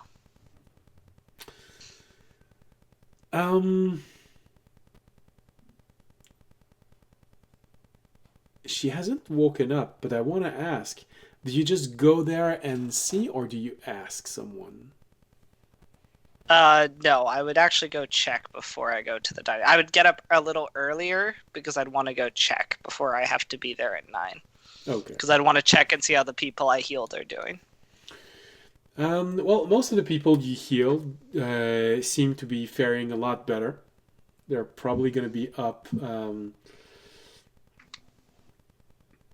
in a few days at most. They seem to be recovering. One monk actually woke up and is in a good enough shape to walk around the infirmary. He's not permitted to leave the infirmary, but he is feeling well enough to walk around, just getting a little bit of exercise, getting feeling back in his leg. Keeps telling everyone tales of those 5 creatures that kept chasing him and throwing fireballs at him.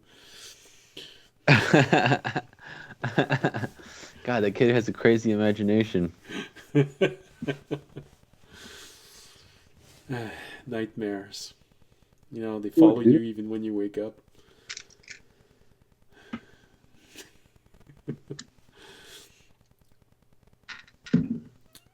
Nasa seemed to be still asleep, but it doesn't feel like she's in a deep coma that she's not gonna wake up for years. What you did severed the connection to the nightmare realm, and you removed the infection out of her. So it really just feels like she's fighting exhaustion points and not a coma. Okay. Oh, that's good. I just wanted to check in.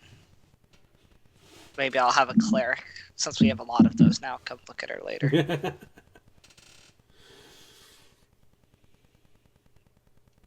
Alright, then I'll head to the Nine Hall. I just want to check in on this there. You arrive a few minutes after everyone, but still in time to feel that pride and, well, other feelings watching your Dragonborn brethren.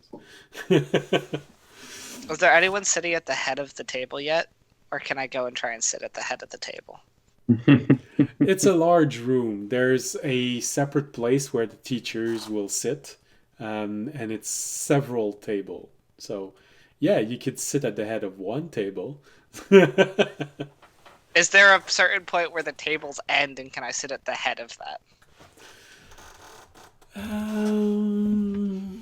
Let me see. Around this.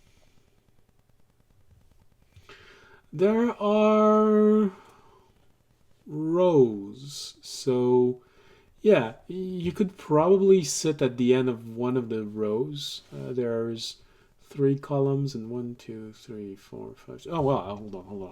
As everyone knows, if they're rows, you sit in the middle of the rows, the head of the table in the middle of the rows. All right, hold on. I think I still have the map. Yeah, where Jesus sits. In the whole time. That's what I was thinking. Yes, of course. All right, here we go.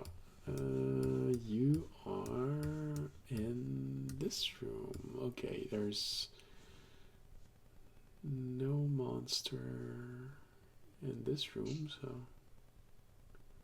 hold on. I'm trying to sync it with the grid so it doesn't feel like you're hurting your eyes when you look at it. Come on, give it to me. No, all right. Fisher, that's you. Audience, that's you. Jorg is the black screen because that's the combat screen. Tobiashi is there. Remy is here. And Ahonek is here. So, you currently are...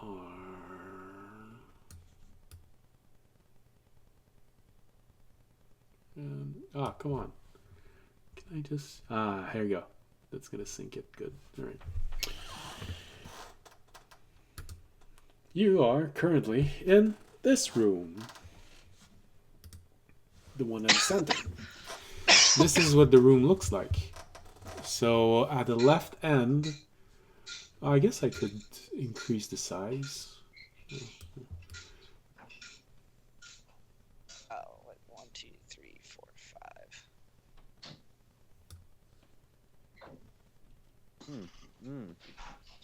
5. I would definitely be trying to sit at the seat at J13. The table's like facing all the other ones in the middle of that. So you want to steal the place of one of the masters? Yes, I do. Oh no. Hey, I'm not saying anything. You're not saying anything. Uh-huh. Mm-hmm. Yes. I want the middle chair that faces everyone.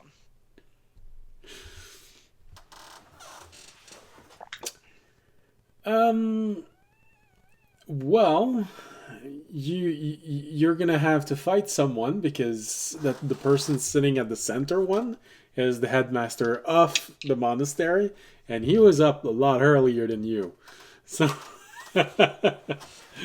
are you gonna do that thing where you arrive next to the person that's clearly better than you at combat and say, "Hey, that's my place"?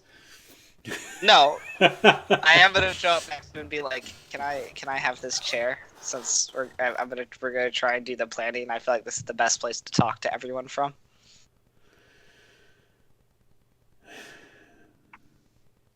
I'll roll a persuasion.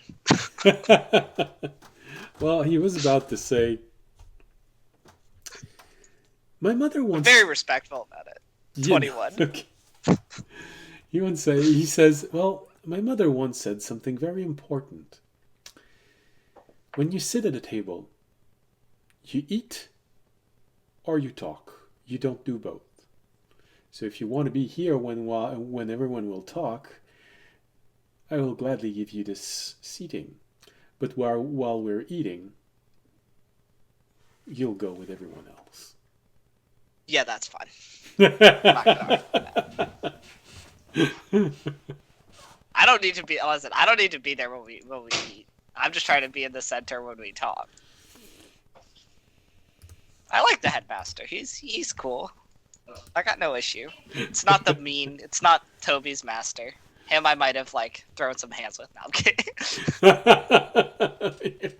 Yeah, of course. So you go with everyone else and you start eating. They bring out a larger variety of food than usual. Of course, most people don't. Well, monks follow the advice of the headmaster, but everyone else doesn't necessarily. Dragonborn certainly don't follow this advice, and they start talking and eating at the same time. Some have a little bit more manners, and they talk or eat, but they do it the same one after the other. A few respect this to the letter. Tosul seems to be very quiet, very contemplative right now. Kudown, same thing. Tobiashi, obviously, because he was raised here, so he has that reflex of, I eat or I talk. Man, it's fun to talk while you eat, but...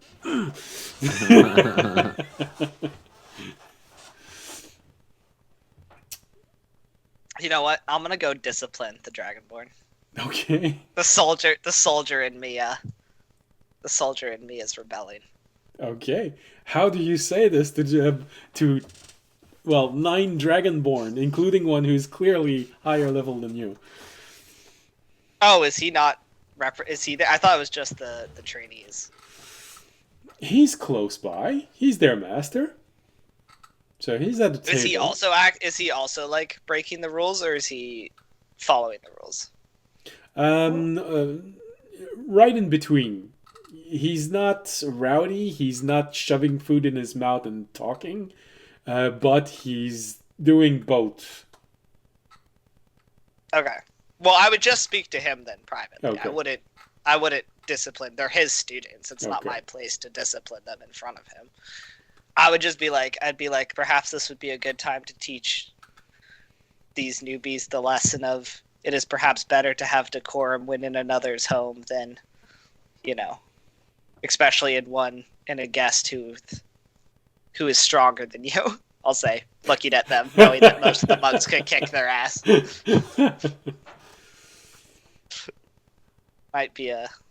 Might just be a good time to remind these young ones that they are not always going to be the strongest in the room and sometimes have to bend the rules of decorum to those around them. I mean, that's always an interesting lesson to teach them. But I feel like they'll just look at me and they'll listen to what I'm saying just because I'm their teacher. But how about someone who was there not so long ago? Tell them exactly what he's learned and how to act properly in front of esteemed guest. Very well. I didn't want to step on your toes as they're your students, but if you allow me to, I will. Of course. All right. Proceeds to go step on their toes. Oh, sorry. Okay. If he gives me permission, I will Absolutely. go and I'll talk to them in Dragonborn as to not embarrass them in front of others. Speak to them in their native language. But Which, I'll basically- which you forgot that monks after a certain level can understand any spoken language, but yeah, but not all the adventurers. I don't want to embarrass them in front of all the other adventurers. Okay.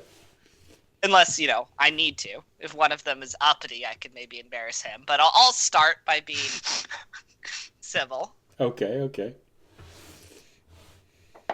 And yeah, basically, I'll say to them, I'll come up to them and I'll be like, listen, when there's a rule of a place and you're with esteemed guests, especially those who have seen far more combat and life experience than you, I've learned through my experience it is best to sometimes listen, and you will learn more than just boisterously speaking and always treating as though you are the most important person in the room. Make your persuasion roll. Fair enough.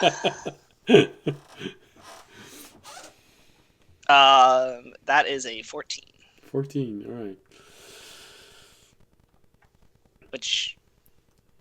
Oh, no, that's weird. Oh, I rolled... No, sorry. I didn't roll the persuasion. That was a 14 plus 10. I just rolled the dice. That's a 24. Ah, okay. Much better. Yeah. I just rolled the d20. Didn't roll persuasion. Apparently you're a lot more eloquent in Dragonborn than you are in Common. Or maybe it's just because there's no girl in that group. It could be either.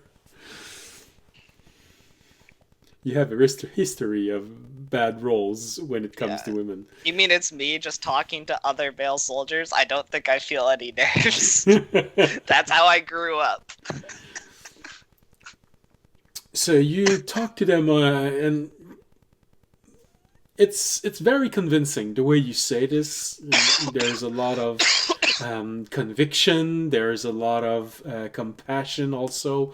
As, of course, you remember when you were there, it's only been a few years ago, there is that arrogant element inside of their behavior. But you manage to balance everything out in your speech and in your body language in front of them. And they all look at you for a brief moment, and they look around in the room, and they talk a little bit amongst each other. They sort of whispers, maybe he's right. We're the loudest group inside of the room, and one of them answered, it's just that they can't. They just don't have any presence. That's all. But he's right. It's just, maybe they're doing this on purpose. It's just, I mean, come on. We're surrounded with people, and just look at him. It looks like he got hit on the head a few times too many, so he probably knows what he's talking about. Yeah, okay. So after that little conversation of them essentially saying that you look like someone who's been hit in the head a few times. Not sure if it's a compliment or not. But Dragonborn, it could be. Yeah, that's why I say you're not sure. It could be. Yeah. Means I've seen a lot of combat. But with a 24, you easily manage to convince all of the students to tone it down a little bit. Suddenly, the volume in the room seems to just lower a little bit, and they calm themselves. They look around. There's sort of this awkward moment where they realize that they are in a foreign culture.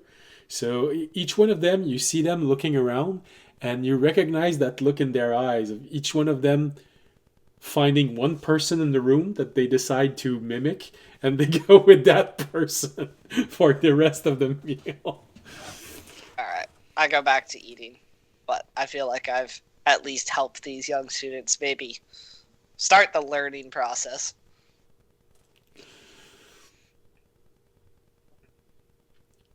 Just as you cross Chaos as you're going back to your chair, to your cloth that you're sitting on, he just takes a moment to, you have grown a little bit. That's interesting to see. Paladin tends to be a little full of themselves. It's a good quality that you've learned. Humility. I'll just kind of nod. And cry inside. I feel old suddenly. My bones creak. Oh God, I'm aging. Yeah. What do you mean by Bones Creek? You're What? 17. Damn. You're getting so old. Oh. That's so Cuts over. overrated. People have bones. Cuts over to Raimi, who is. Oh wait, is he? He went up by 3 years, right? Yeah. So Raimi at least has the aged appearance of. Oh God, Raimi is 17 in appearance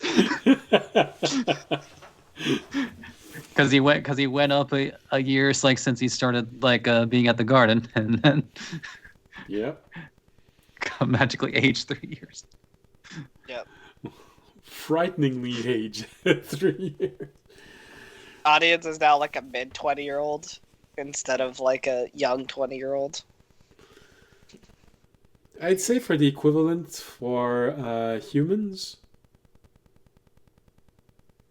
Oh no, was he a teen when he started? 15? I can't remember. For a Dragonborn, 15 is the minimum age of adulthood. Yeah.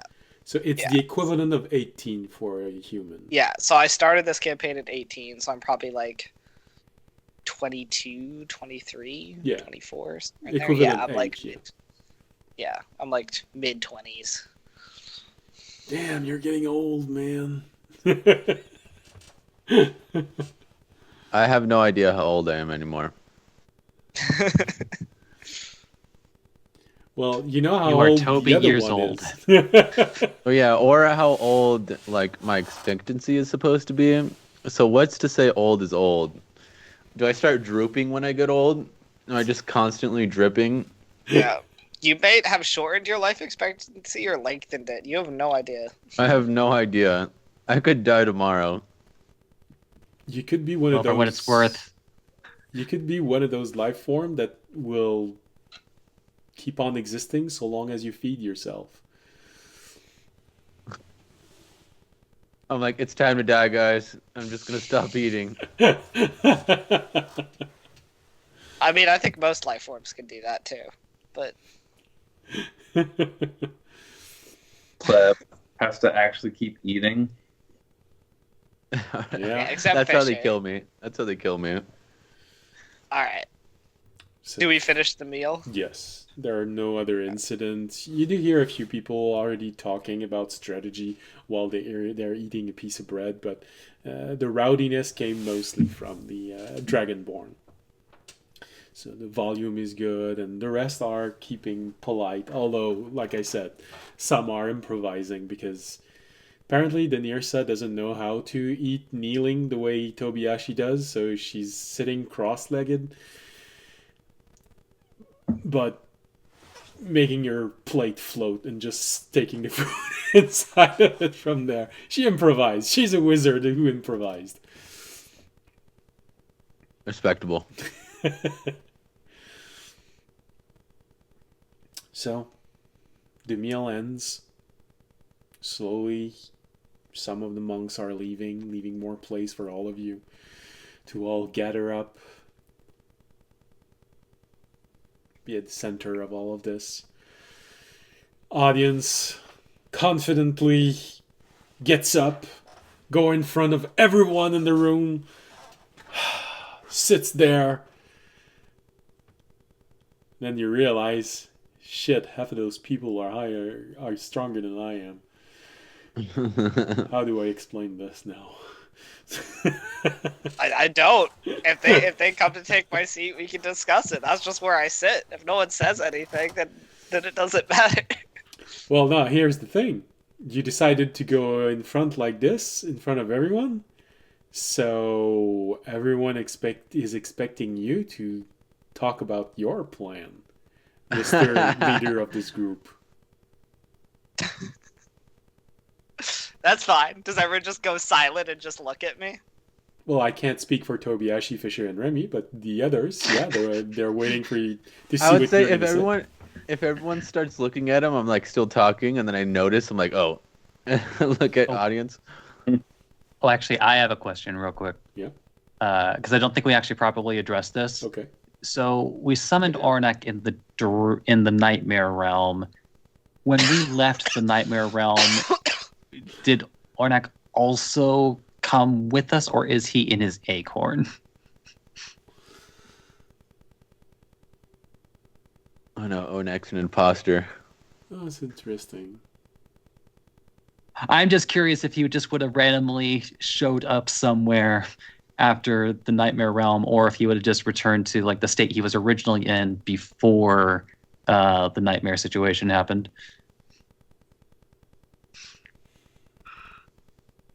No, he would have returned to his original state.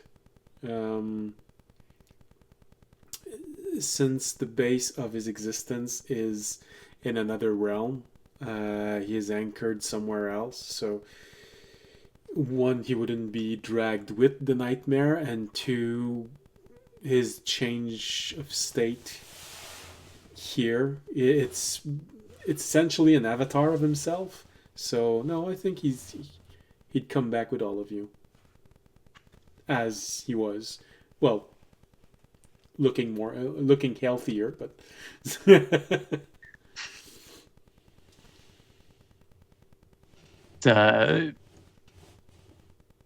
It's like in which case I think before we went to bed, Raimi would at least let him go back to the realm, but then in the morning he would replant him, because I feel like he would at least need to be part of this conversation. Okay. Actually, let Ornak what's happening for once. So I'm gonna find like a nice spacious and well tended area of the I don't know, how big is the garden space? Is that I actually don't remember. I mean, I guess that we do have a map, but the large garden is. Oh. It's actually a central piece, just in case there was a big fight. I needed an interesting room to put everyone in. Close to 80 feet by 80 feet. okay. Then just in case he's going to plant the acorn in the center of that garden. Okay. Well, I see a very interesting place where there is no tree. There are a few trees and, well, bonsai trees, kind of type. There is an interesting place at Q11 that's right in the middle. There's plenty of room to grow. In which case, Raimi will go to Q11. It's like a water it with the can. Watering can, yeah, okay. All right. The acorn takes root. Still have trouble with that. Take root, starts growing up, and after a minute it stops growing in size. It's Ohunak who's there. Oh, good, we're back for good. I was afraid that we were going to be back there. Raimi shakes his head. All right. Hey, no one's firing at us. So why am I here?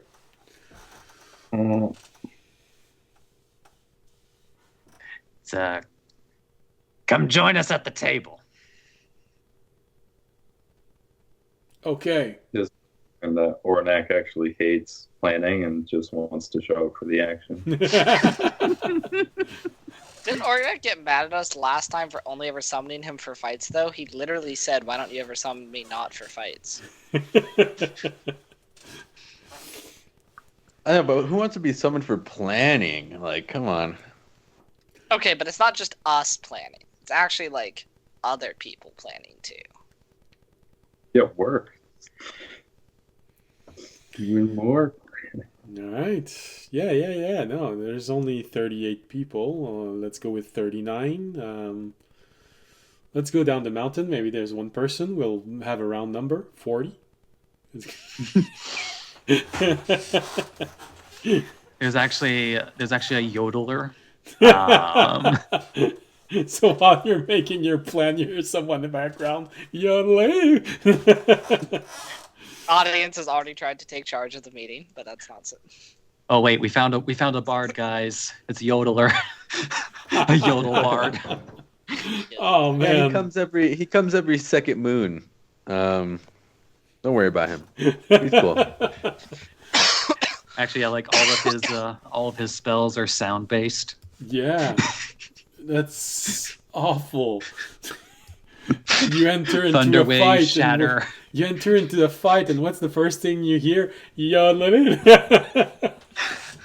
Damn, no. I love thunder wave as like a clap, or like, what are those things called? The like the big old like symbols or whatever they are. Oh yeah, I know what you're. Big old symbols. Yeah. Well, I know what you mean because that's actually the word in French. It's a cymbal, but But it's a symbol. Yeah. Yeah, just have small ones, and then you clap them, make a thunder wave. Oh, okay. Symbols. My brain thought you had meant symbols as in like symbols like you a draw, symbol? Oh, not yeah. the instrument. It was not what I was originally expecting. Yeah, understandable. I haven't thought about symbols in a hot second. I'd rather you have a gong with you. Thunder! A gong. Dong! All right. So, I guess as long as not the clap of your ass cheeks. Wow. oh. Guys, hold on a second. I have to get my gong set up. Like that's your bardic focus. Oh, jeez. Oh, that would be so harsh. It's a pain in the ass to carry around, but the effect is worth it. I mean, it's only for that one spell too.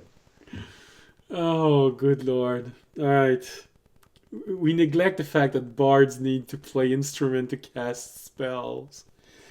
Oh, man. Why aren't people taking more advantage of this? All right, so.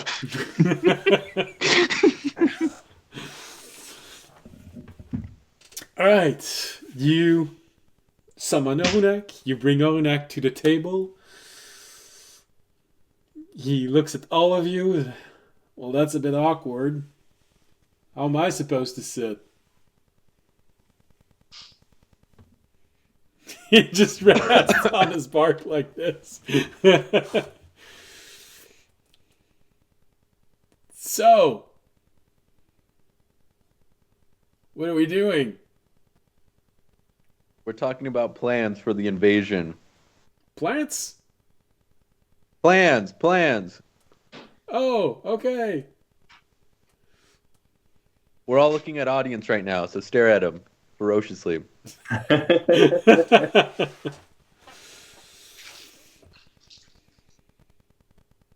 Everyone looks at you, audience, and the room goes quiet. Stare. They're all like this. Just imagine you're naked.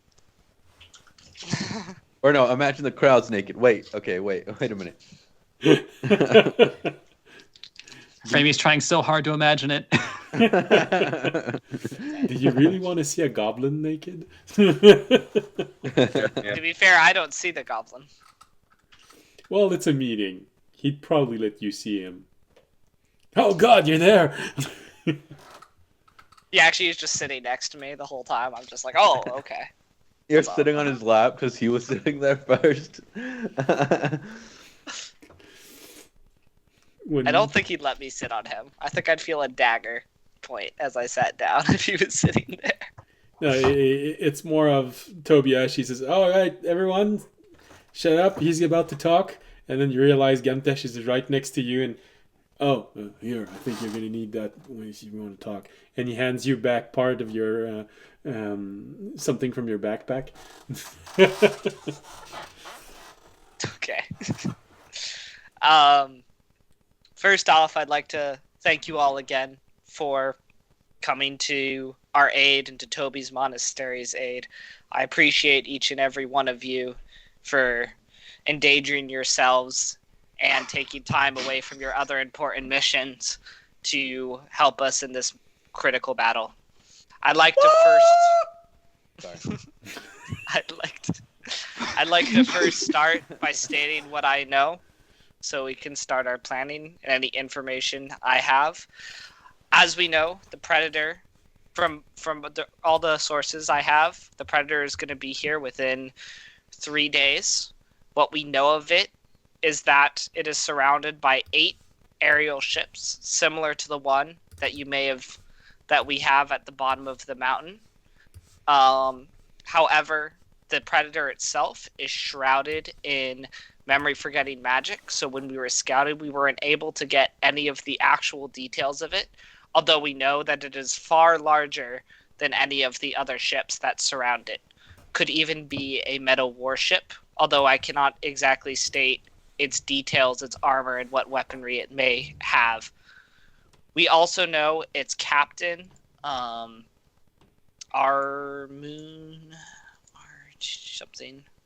I have it in my notes. Pulls out a notebook. I have it in my notes. Give me 1 second. Hold on, everyone. I know. I have it. I have this. Anyway, I say his name. He's going through his I'm slideshow. not gonna go find it right now. Captain, his name is also quite an intelligent enemy. This is not an enemy that is simply going to fall to cheap tactics or tricks, and I'm sure we'll have some of his own traps up his sleeve, although it is my hope that he does not know yet of your arrival or what force we have to bring to bear. Whoa, fuck that guy. In terms of resources that we have, as you may know, the monastery has a shield, which can be reinforced by some of the priests. It should be strong enough to hold up against some of these smaller ships' weapons. Although, again, I cannot speak to it necessarily holding up against, or for how long, against a warship potentially the size of the Predator's caliber. We also have 2 airships, one which I captured and one which we came with at our disposal. Both have 2 mountain guns on the bottom, as well as one has 2 mounted turrets that are currently being removed and can be placed as we wish upon any ship, depending on our plan. From the information I have gathered so far, I would state that we are probably at a disadvantage in a pure aerial battle, unsurprisingly, as we have nothing that could stand up to the pure firepower of a warship, and we are down quite a few airships, although that can be masked itself with perhaps stronger magic and combat capabilities. You see Denirsa looking at you when you say this. Yeah, okay, yeah. I think I may have an idea with this. That's actually an interesting way of seeing this, masking. You see the elven wizard next to her looking at her slowly. What do you think? 2 times 3 plus 2? He looks at her for a moment. That's an interesting proposition. Maybe we can try and do something with this. It won't actually be reinforcement, but if you play it right, it may feel like we are more than we actually are. I'll give a nod. In terms of individual talent, I believe that each small ship probably has a few higher level priests along with the captain, or like a few stronger, I'll say, a few stronger adventuring priests along with the captain, similar to what we fought before.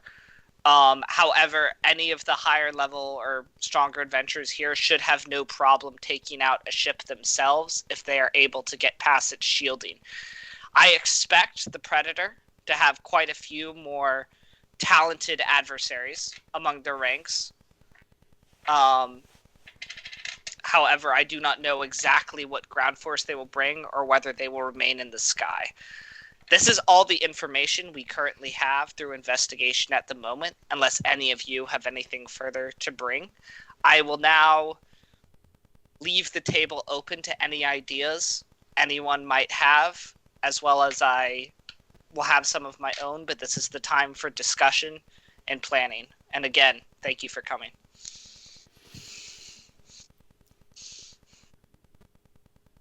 You have a brief moment where you hear nothing in the room. Then you hear someone go, "Oh, oh, it's not okay." Woo! It wasn't a speech. It was just. Someone gets up, they're like, "Give it up for the people in the back." Yeah, one of the random like level 1 dragonborns just starts clapping. I'm just like, nope, wasn't a speech. Just an introduction to the information at hand. Give it up for all the wizards fortifying the shield. Those Thank are the you for priests. coming. Those are the priests. All right. Yeah, woo, go Wizards! Yeah. That's exactly audience's reaction. Yay, wizards! No. Also, those are the priests. So you have Corivant, who Amiali's half brother, who says, "Do you know how many ground troops they'll have?" We have Ground not troops? seen, from our scouting, we have not seen any forces potentially coming besides the 8 ships and the Predator itself. Of course, they have the possibility of landing a few of those ships outside of the shield and trying to send a ground force up the mountain, or potentially unloading some reinforcements from the Predator itself down to the ground. But I did not see any outside ground force in the scouting that we did besides the ships coming themselves. Hictrin asks, "Do we know how many people there can be in each ship? Just have an idea of how many people they can throw at us." Yeah, yes. We could estimate, well, I do not have a clear number. A rough number of the amount of people we saw on the smaller ship was around, because we pretty much did see everyone. What was it? It was like, 40 people. how many? 40? You saw enough. You killed 30 people, but you saw enough quarters for 40 people. Yeah. The smaller ships could have around 40 individuals, so 40 times 8. You hear one of the wizards say 320. It's just calmly keeps 20? keeps calmly like he wasn't going to take the next 10 minutes to do that math. 320 people, probably among the smaller ships. I would say, again, taking the high-level priests, probably about 20 to 40 of those are probably going to be stronger members of the 320. And then the Predator itself could easily have, again, I don't want to speak, but it was just from the shadow. It was the shadow itself like as large as all 8 ships combined, or was it like as large as like 2 or 3 of them? The shadow surrounding. You wouldn't. You're not sure. I also have seen how big a warship is, because I have seen a warship from the dock. So how many people do I think a warship could probably house if it is a warship? It's definitely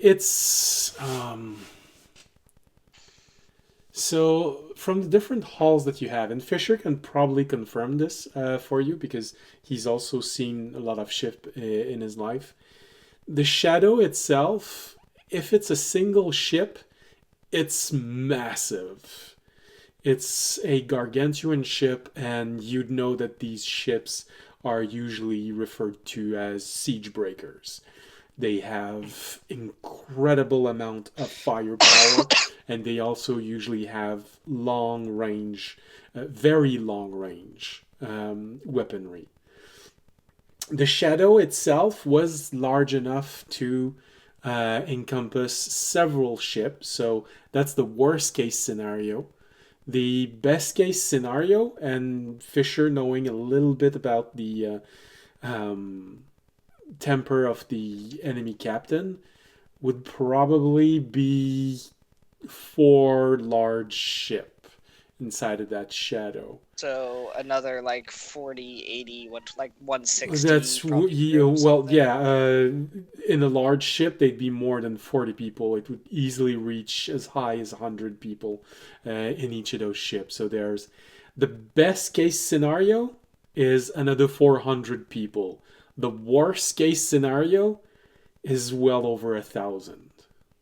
Okay, so I'll state that the Predator itself, which worst case scenario, but I will say perhaps even likely, could easily be a siege breaker, could easily have 400 to 1,000 extra troops upon it itself. So quite an army that it could bring to bear. You hear Zeal, the tiefling that you saw earlier. Siege breaker. That's. I mean, they call those ships siege breaker for a reason. If that's really what they have, they'll be able to fire on us from well outside of any range we have.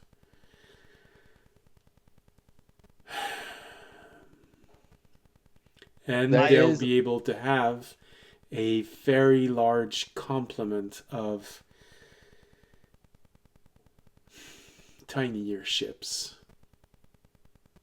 I agree. However, speaking upon, and perhaps I should have mentioned this earlier, speaking upon some of their goals, this is not simply a wipe out and leave mission. This is an enemy who wants to take prisoners, who in fact has individuals on their list, I'll say naming some of the masters that we found, that they specifically want to capture. This is a ship that will in fact at least want to get troops eventually close enough, although they may do damage first, to potentially capture those, and hopefully, I assume in their mind, want to keep some of these prisoners alive to be able to capture. So they will not be completely trying to annihilate the monastery from afar and then leaving, as I do believe they will at least try to attempt an assault before doing so to capture their wanted targets. You hear Connie speak and says, I've heard that the captain is a old acquaintance of Fisher. Fisher, what can you tell us about the captain? Fisher? I'll kind of like motion to him to maybe come up to the middle table with me. Well, he is ruthless.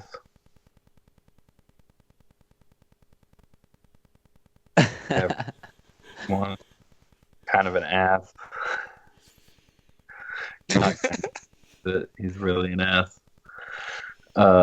Also dibs. So if you find him, I got dibs on taking him out.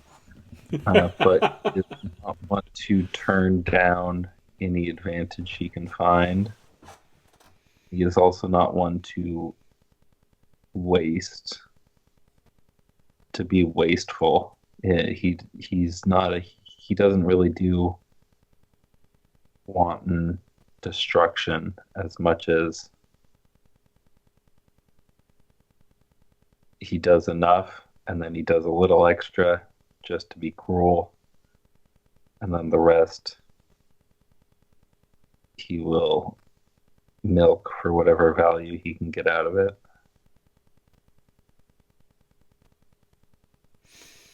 Would you say his greed is potentially a small weakness that we could try and exploit? I don't know how we would be able to exploit it. aside from the fact that I do believe they will be looking for prisoners, and so I agree with saying we could safely assume that they will eventually land a force to be able to take prisoners with. But I would not be surprised if they launch a few shots from distance, Just especially if soften us up. or are aware of resistance coming. Now, DM, what kind of dude is he? Like I said before, he is smart. He is ruthless. He will not hesitate to make you regret opposing him. Something you've experienced yourself, even though when he did it, it didn't feel like he was aiming this at you. It felt like he was aiming this at your crew. But having you execute them was more of a punishment that he was doing on them rather than on you because he didn't know you were waking up. Mm-hmm.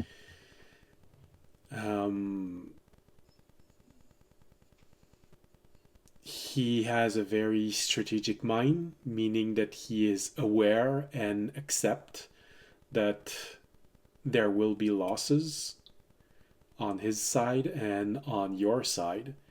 So he won't feel bad if half of you dies.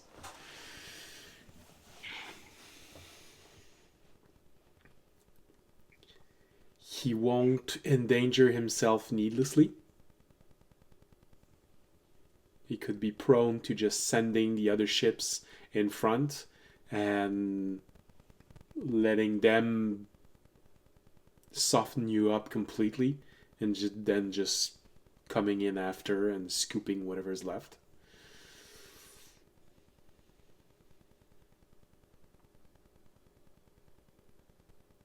Mm-hmm.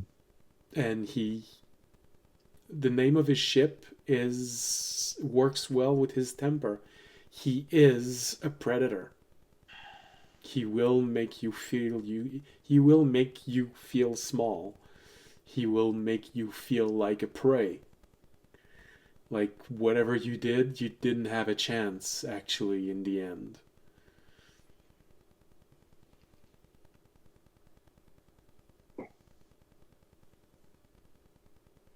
Do I get the sense that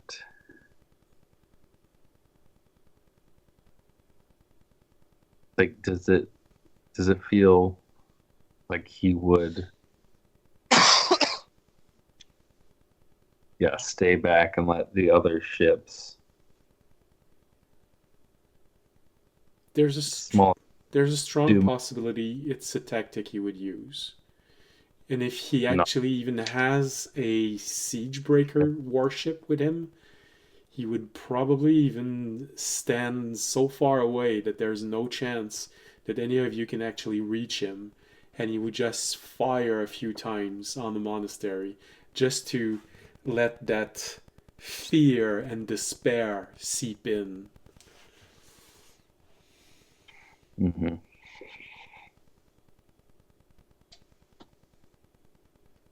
He is like those predators who will maim their victim so that they can't run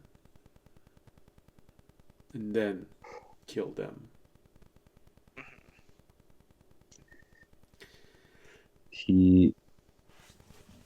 There's a decent chance he will keep the predator out of range, or at least out of our range, until he deems it either safe or necessary to bring it in.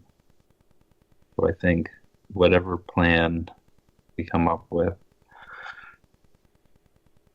I think we'll have to be aggressive and focus on drawing away and taking out the smaller ships first. It sounds though like perhaps I believe he may easily know that we have 2 ships to defend the monastery. Since this is such a recent development though, he may not know about, I'll point to all the new adventures we have.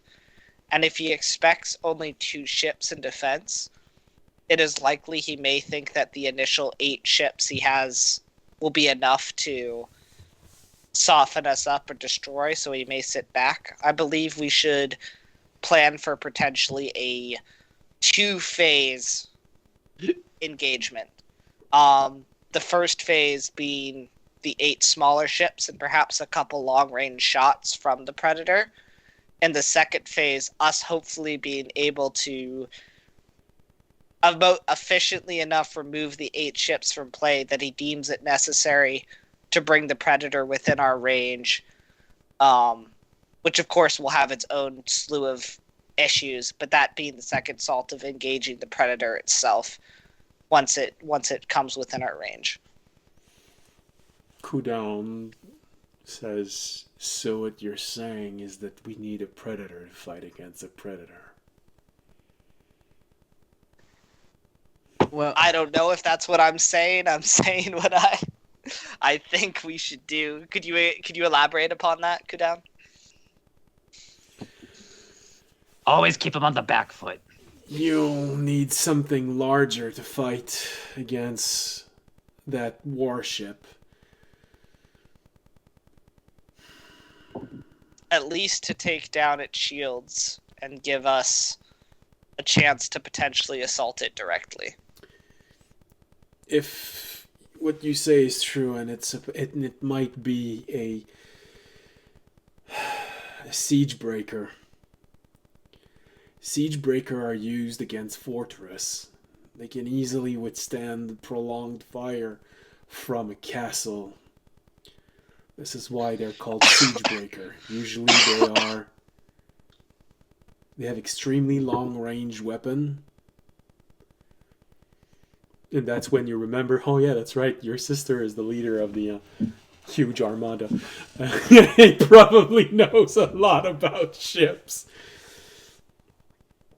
Usually they take a few of those ships to attack large positions, and even then it can take months to break through the defense of a fortress. I feel like the roles will be reversed on this one. We will be the fortress against this large thing.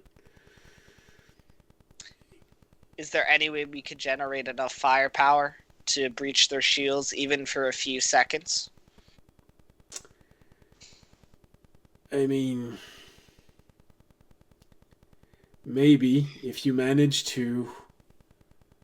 We'll have to see. Unfortunately, there is a part of this we can't be sure of.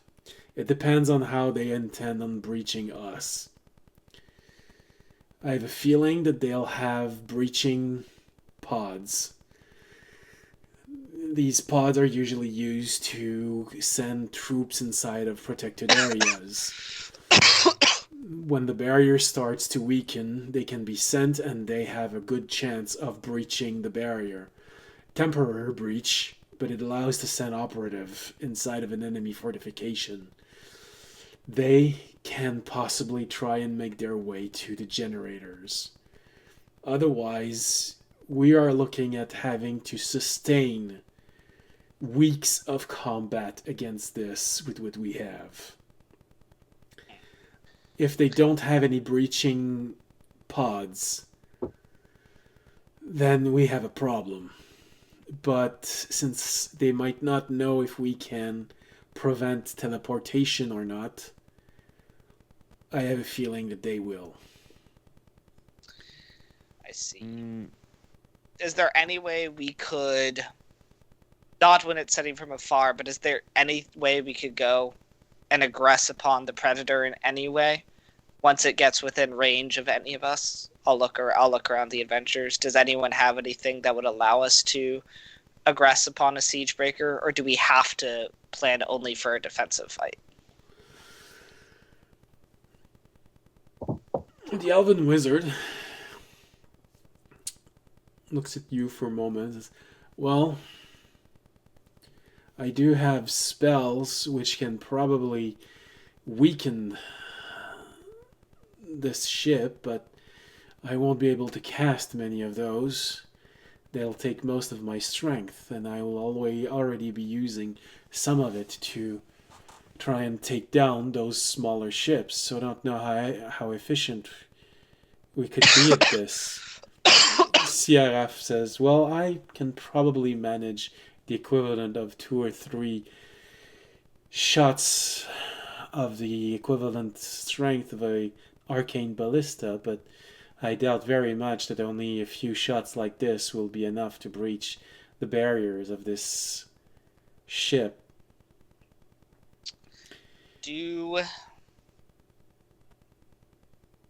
Tisul takes a moment and says, Boarding parties.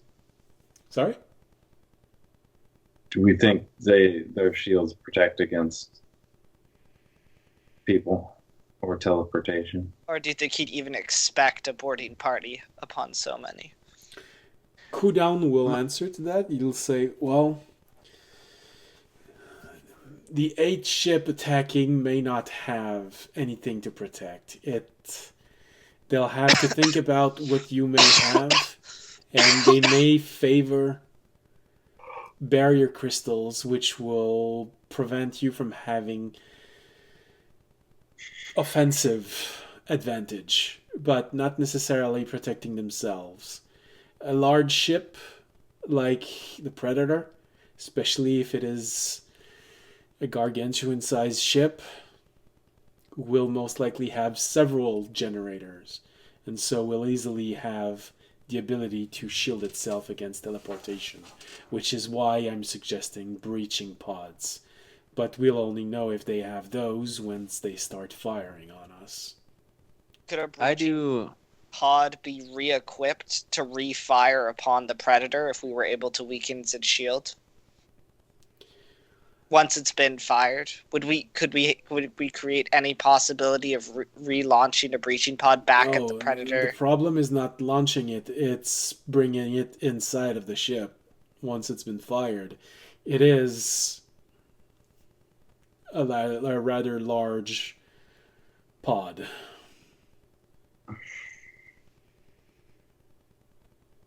I have. Okay, so you said that it's the Predator, and like they kind of are in that same mindset of being a Predator. How many? If we were to get some of the ships to chase one of our ships, how many ships could you estimate that would probably chase one of our ships? Kazan says, if not just one. Kazan says, well, it depends on what our wizard friend has in mind, but if I'm understanding what they want to try and put forward, I think if I try to do this initially, they may be able to fool 2 or 3 ship into following me. Maybe 4 if I really put my heart into it. Well, what I was thinking is like we were trying to make it look like we're trying to escape. Like, say they come here and it looks like we're just getting the last people loaded on the last 2 ships, but they go in opposite directions. Do you think they're going to send the same amount of people for each one of the ships, or just to split them up to get them away from us for a while? We put our strongest people on each one of the ships, so when they turn back around, they have at least a fighting chance. If they're actually predators, they'd probably go chasing for some game. Are you saying, Toby, we look like we've evacuated the monastery so that there are no prisoners left here, and we're trying to escape with the evacuees upon the ships? Yes, and the rest of us stay inside the generator room for if they do try to check, or if they do still send an assault of, what were you calling them? The pods.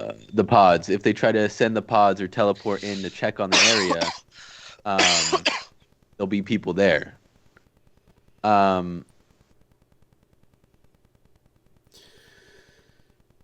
Or they just try to land to check since they think everyone's trying to leave. Well, if they The issue is if we try and trick them into thinking everybody's leaving, the shield has to be down. Otherwise, the shield can't be up if nobody's here. Well, yes, if the shield would have to be down, but if they sent people down to go check on it, see if there's anybody left, when we estimate a lot of people are in, we could put up the shields when they're inside. One thing, I don't know if it would stop them from communicating, but I know it would stop them from probably getting out. After that, we could defeat those guys and then deal with the rest of the onslaught as it comes with whatever plan we have after that. Do you mean our ships, after defeating the ships chasing them, could return to the monastery? Yes. The issue is if the search party they potentially send down, even if all of the little ships chase after the two ships and just the predator comes, that's potentially an army of 1,000 That is true. we'd have to deal with. Another idea what I was having was I don't know how tall the trees get up here, but They don't reach the top of the mountain. they don't. They don't. Okay. What I was thinking was running them into a trap, but I don't know how exactly the trap would work. And the smaller ships are probably going to have shields too, so I don't know if that's going to work either. Just having them assault the ship, but To be honest, I'm not that worried about the smaller ships. I believe with the amount of high-level adventurers here, I mean, you saw how easily our party alone dealt with one small ship. I don't think the small ships are going to be the challenge for us. I think I'm far more worried about how to actually deal with if it is a siege breaker itself. I look out amongst the wizards we brought and asked, who here is able to teleport? They both raise their hand. Onto a smaller ship. how many people can you take with you? Teleportation, I think it's 8 people. 8 people. So we Does have anyone else teleportation. have a helm of teleportation? I'll ask. That's also good information to have. No, it's not an equipment that anyone brought with them. That's crazy. Who knows how to operate an airship? No. We don't even need to know how to operate it. If you could just smash course us how to go straight, No, they could you. just crash into the big ship, right? And then teleport off of that ship onto another one. Do the same thing with the other ship. I Then would keep say teleporting. try to take some boarding parties and do how we took the first ship, Mhm. try and over some of the other smaller ships, and then we would have a better force to try and take on the predator with. Well, and then they transform into one big mech, and then we fight the huge ship. Oh, No. more small ships to fight the big ship with. True. All right. If we could get a bunch of small ships to fire upon the big ship, that'd work. I mean, the thing is, if we can get their shields low enough, or if we could damage one of their generators on the big ships enough, we could also get people aboard the Predator itself, which I think would be the... Even if we could get the generator to snap onto the next one, and there's a clearing of no shield for like a second, I think we could get onto the big ship. Actually, Well, yes. That's why I was asking if we had any way to bring down the shields even for a second. Because, yes, teleportation is instant. If we have a second, we can teleport on the big ship. how And people, well, if we get on there and we start distracting people, right? You also have to remember, though, we're potentially teleporting into an army of 1,000. So And you also guys- have to be... Guys, there's the bomb. Bomb. Anyways, bomb Anyways. bomb on the big ship sounds pretty good. is the bomb ship is small potatoes on a big potato. Now, The bomb. No, I'm talking about on the big ship. one thing I will say that we also have to think about is the big ship is likely, because this is the end of the Predator's route, the big ship is probably likely, the Predator itself is probably likely holding a lot of prisoners, which could potentially even some high-end targets, which could potentially help reinforce us if we were able to free them. If we could get to the prison hold. But How many generators strong is that bomb? That's what I want to know. How many generators are we taking out? Baby. like maybe one if we put it next. One? If we put Well, it isn't next. the generator going to explode itself too on top of that? Well, I assume the generators aren't all in the same place. I'm saying I think you could probably blow up one generator with the bomb. Well, Fisher, here's the thing, Fisher. You've done something like this before, but you had a lot of time to find a way to go to disable every security on every generator and make sure that when the ballista was fired, it would overload and the overload would just snap back to the barrier generator. But it took you weeks of planning this and of being stressed that you'd be able to make it work. And even then, the bang was not what you expected. We also have to remember that they might have created countermeasures for that since Fisher did that to the first ship. So, these drop pods, how specifically crafted are they, and would a small ship be able to serve as a drop pod? Potentially. Cooldown answers. Well, the drop pods are specialized equipment. They've been made to pierce barriers. So unless you want to spend a few weeks improvising a drop pod, creating one from what we have, it's not. We are stuck using what they have. Now, once they fire them, I guess that could be an interesting puzzle. Maybe a better way of using our teleportation resources by figuring a way to just take the drop pod, teleport it back into a ship that we might have been able to commandeer, and then fire it on the Predator. But even so, this is a siege equipment. Have you ever seen a drop pod explode on a barrier? I've never seen a drop pod. Yes, that's what I thought. A drop pod is not a guarantee that the barrier will break. It is just a possibility.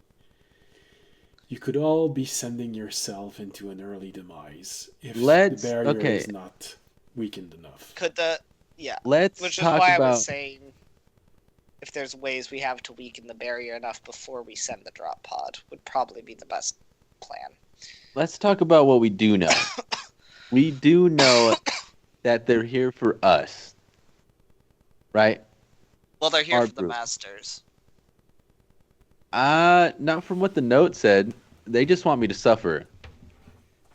Well, they want If to there was- destroy the monastery. We have no idea if they actually want to take us prisoner. But I'm pretty sure if they knew we were here, they would want us. I mean, there are those that want... So, As they're organized enough to come after my monastery just to hurt me.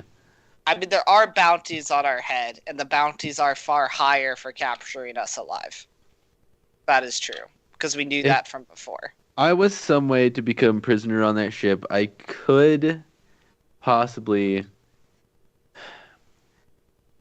get a schematic of the whole ship and then teleport out of there without them noticing. First of all, how would we get you on the ship in the first place? And secondly, I think that's far too risky. Offer me up. As a ship that's... Yes, but you think they're just going to offer you up and they're going to be like, oh, they definitely didn't have a plan to try and use this guy to infiltrate? No. Me? Look at me. You guys all you're, said it you're yourself. you're a decent high level monk. They're not just gonna be like, this guy's harmless. I have ways to hide stuff. Um, Yeah, but they're not that dumb. Remember, this is not an unintelligent enemy we're facing. well, okay. My idea to hide something was to put some.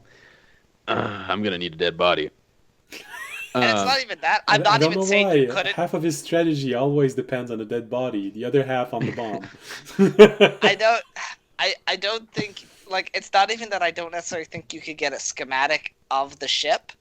It's more of the fact that I don't think they would give you an opportunity to get off the ship once you got the schematic. well, I could teleport through my silk if someone has a piece of my silk on them. And that would be blocked by the generators, suppose. Yeah. We don't know. I don't know. Would it be blocked by a generator? The Most likely that It they will- have ways to stop people from. I mean, this is a ship meant to hold high-level personnel. That could include high-level adventurers. I assume they have ways to stop those high-level adventurers from being able to teleport from their prison ship. I guess. I don't know. He said that it's more about offense instead of defense. But is holding prisoners more about defense or offense? Who are you talking about? We Talking need about their fleet. Toby, I think this is a little. I think we can come up with a better plan than sending you on their ship. Oh 100%. no. Yeah. I'm If still we- liking the whole everyone gets captured thing. Toby, we can work through if we all lose and get captured, whatever plan you're cooking up. I think we're going to try and not get captured initially. If it helps, Okay. But yeah, that's true. I will never agree to a plan where we get captured. Only go to prison if you have the keys to the cuffs. All I'm saying is more people will die if we fight back, right? But if we're gonna fight back, it has to be a hell of a good plan to get to that goddamn shield that you guys keep talking about. Nia raises her hand. She's small gnome just raising her hand amongst everyone. Yeah, Yeah. yeah. Yes. Maybe we should try and focus on a plan that can actually work. I don't know. Are you saying all the plans we've been talking about won't work? No, I feel like we're putting a lot of variables on the table and having a lot of really out there plans to this, and I feel like we're building a whole lot of secondary plans. I think we have plans from B to K, but what about plan A? I mean, What's your idea then? No, I just mean we're kind of missing a few things. You know, we're assuming that their smaller ships won't have any protection against teleportation. What if they do? Then we got a Fucked. problem. We got to figure a way to engage them and lower their barrier so we can actually steal a drop pod. What if they don't use drop pods?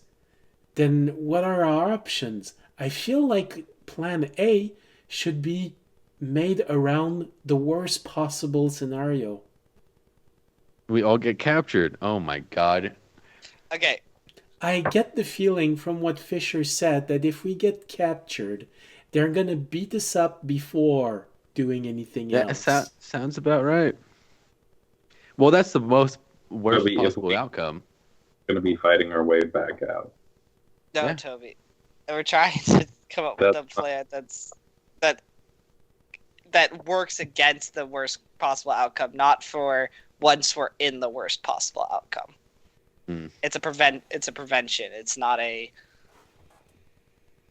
Anyway, I would like to move back to my 2 assault plan that before we got sidetracked from that initially, which I think speaks more about what you were talking about, Nia. Yes, a little bit, yes. Sierraf, Um, Sierraf says, well, I can take care of trying to defend the monastery so long as I have a few volunteers with me. Immediately you hear Bertrand two step behind her, saying, I'll protect the monastery with you." You hear a few of the adventurers just go,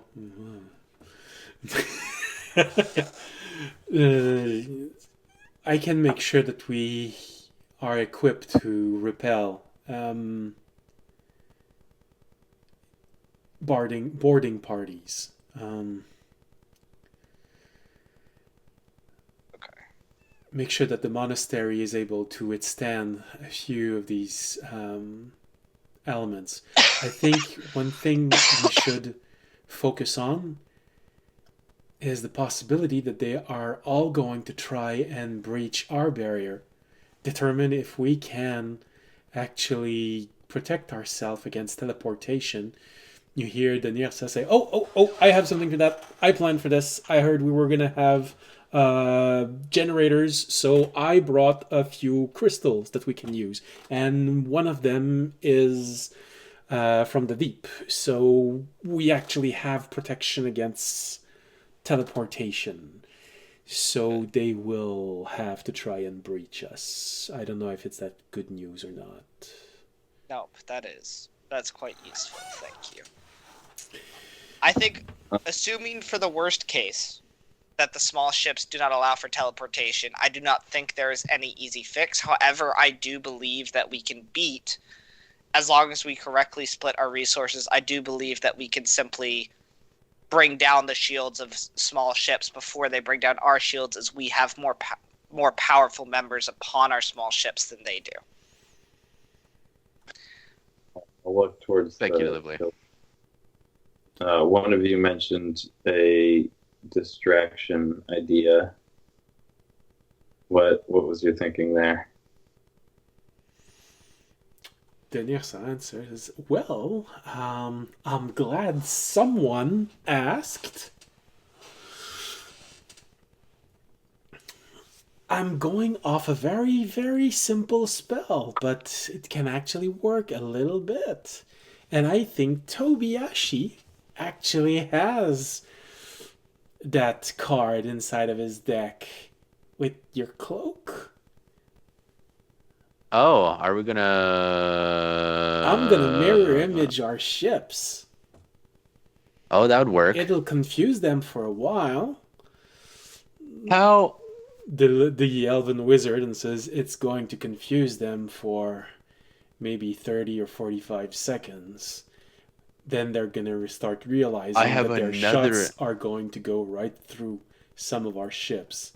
And that's when they're Not if they can't see them, right? How many people have color spray? Also, we need a bunch of loud noises. A whole bunch of loud noises. Everyone turns around. Everyone turns around and looks at the all of the dragonborns. Okay, we're gonna be on the ship.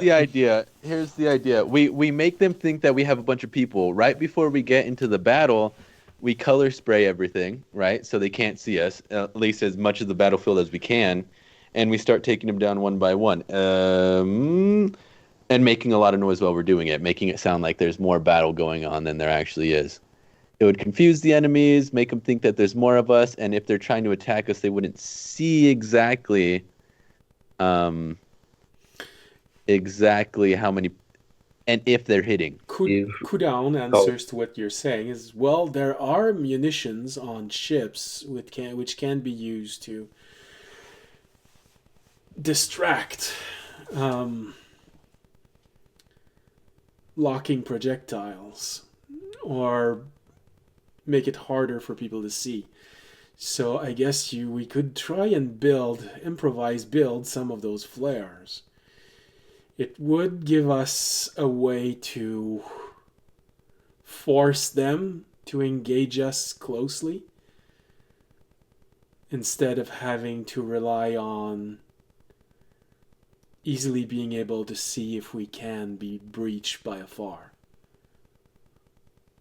It would have the unfortunate effect of bringing the fight right in front of our doorstep, but it would potentially cut off the siege breaker from entering the fight immediately. Mm-hmm. I think that's probably more important than I think again, I think our best bet for this fight is if we split this fight into two parts, us being Yeah. able to take out the smaller ships and then us being able to fight the siege breaker. Yeah, while we're hidden and stuff and making it look like there's more of us, we take as many ships as we can from the other side, make it easier for us to attack the bigger ship when it's time and take out more of the smaller ships. The distractions. Okay. Uh-huh.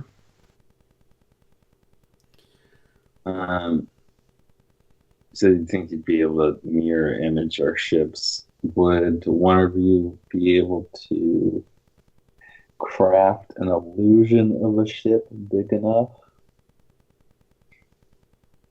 Like craft an illusion big enough to be another ship that could evade and try and drag some of the other ships away? You've never heard. You don't know who this person is, but it's one of the bard of the inside a garden. Her name is Karian. She answers, well, it's always possible to create a large illusion of something. The problem is that the moment that they start firing on it, they're gonna realize it's not real. The advantage with mobile ship is that they're gonna be moving, always gonna be dodging, and the way that the mirror image work is that it includes this movement. So you can't rely on the fact that, oh, you fire on this one and it went through. If you fire again, it may not go through. The movement makes it so that it keeps hiding. If I create a large illusion, it's going to be an easy target, and it's not going to take them a long time to realize it's not a real target. Mm-hmm. Mm-hmm. My idea was that, I guess that I like the mirror image plan, and I was thinking of in addition to it, but the thing with mirror image is we cannot separate the illusion from one of our ships, whereas with a separate illusion, we might be able to distract one or more of their smaller ships away from the fight of our other two ships to give some time. You hear a voice that you didn't expect to hear. You hear Neisa's voice, weak but there. What about making them fear something? Everyone turns around and notices that she's there. You said that this place was made by a dragon. How about an illusion of a large dragon? That would put the fear into their heart.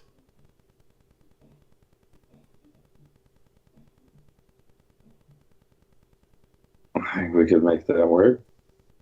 Or did you make that work? I think the big Which dragon one? in the other plan. Which one? Add on to that, can anyone cast a large scale frightening presence?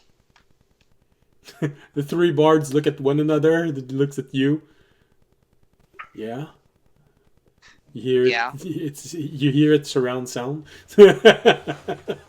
If we could combine that with the illusion, we could probably buy more time for it before it's actually fired upon. If we could give it a frightening presence such as a dragon would have. Are we going to combine that with the mirror image ships, or that just on its own?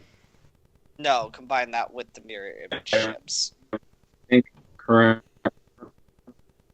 I barely heard that one. Your image shift. I think internet is starting to feel Exactly. like we should end our stream soon.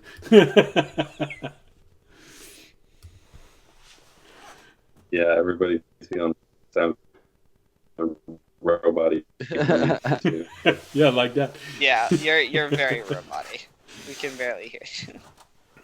So Alright, yeah, how about- Kudown It's all better. Kudown answers and says, so we actually do have sort of a plan right now. We have Siaraf and Bertrand, who are going to be in charge of pushing back against anyone invading the monastery. We have a way to split their attack in two with distraction munitions. We have a way to engage their ship short range with what we have. With mirror image, it will certainly give us the opportunity to blast a few of their ship out of the sky and then engage as best we can the rest that are there. And we possibly have the illusion of a dragon to make sure that when the Siegebreaker realizes that his attack is not going according to plan, will make him hesitate. I feel like this is an interesting plan A. It's a good start. The only It problem allows is us how it to finishes. Yeah. What do we It do? allows us to initially survive the assault before the Siegebreaker enters. Although I will say the Siegebreaker at that point will probably be forced to use pods, as they will realize that teleportation, if we can, I'll point to Bertrand, can push back the initial assault they might send. If they attempt teleportation, they'll realize that is not an option for them, and they'll be forced to use the assault pods. Making our presence look bigger, especially with all of it combined, sounds good. I know we can't replicate it, but I have this thing, and I'll just pull out my smoke dispenser. I know we probably couldn't make a whole bunch of these before we went out for everybody on every ship, but, you know, it's an idea. A smoke cloud we could see through. It would make them come to us and fight on our terms, but It would add more confusion to the battlefield, which I think would be good for. I think any confusion that disadvantages the long-range gun of the Predator is to our advantage. we just need like smoke clouds and a whole bunch of stuff, but you can't usually see through those kind of spells, which sucks.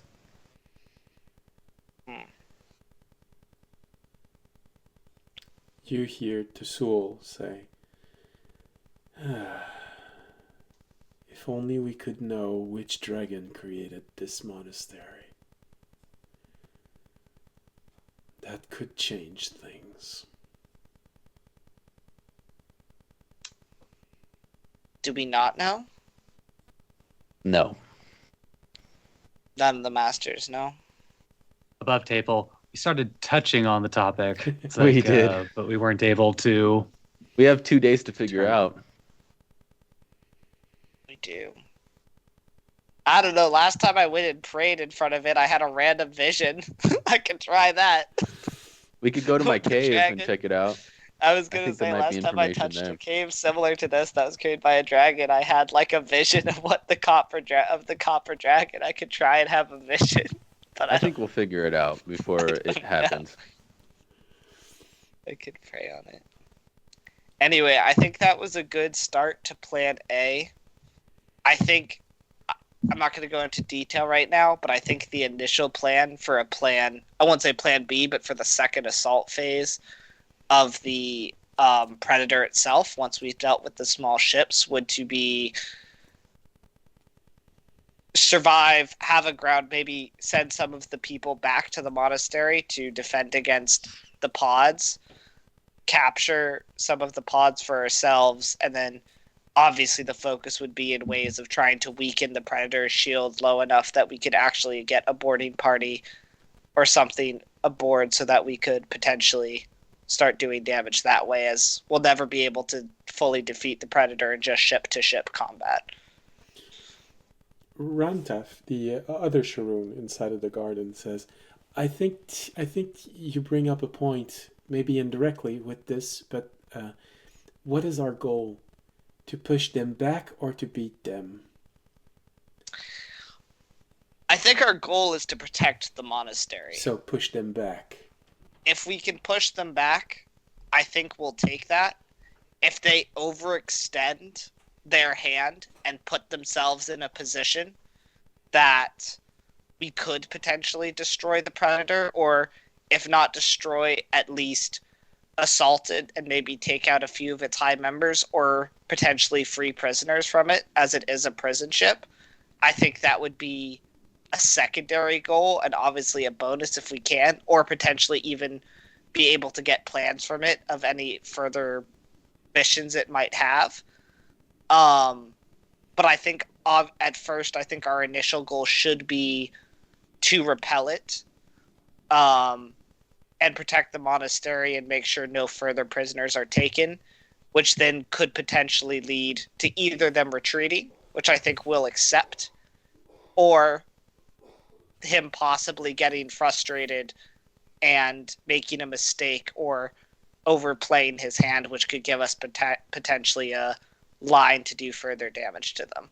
But I think that slightly depends on him as a commander more than us, as I don't think if he chooses to stay at range or play it as safe as possible, we have any way to just destroy or defeat the predator. I think it's up to him if he gives us that opportunity. Do you walk away from the table or do you go all in?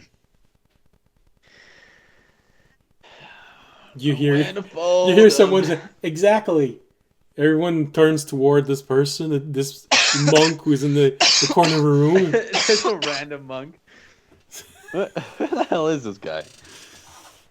So, you know. All right. So Okay. All right. it's a good plan A. We'll see how the predator. I think the plan B will have to be. We should have a base for it, but we'll have to be a little bit on the fly. Luckily, we have our orbs to communicate with each other, as we'll have to see what the predator actually does if we're successful in our initial assault. That's when Longshot said, oh, that's right. You're the only one who doesn't have one. Because I reached out to everyone by myself. You're the only ones that I haven't given one to. He gives each one of you a small orb, which you recognize is an open comm orb that links this entire group together. Nice. It doesn't let us all hear each other's thoughts, right? I don't know. What are you Let thinking me look about? the fine print real quick. Don't worry about it. No, okay. Hot bird chicks, hot bird chicks, hot bird chicks. No, I've been in the experience where people could read my mind before, and I wouldn't necessarily want it to be a constant thing. Oh, did I say that out loud? Is that... No, you see Longshot looking at you, Tobias. No, but we all heard it. I guess they are inside our mind. Damn it! No, not again. Hey, not anything we didn't know.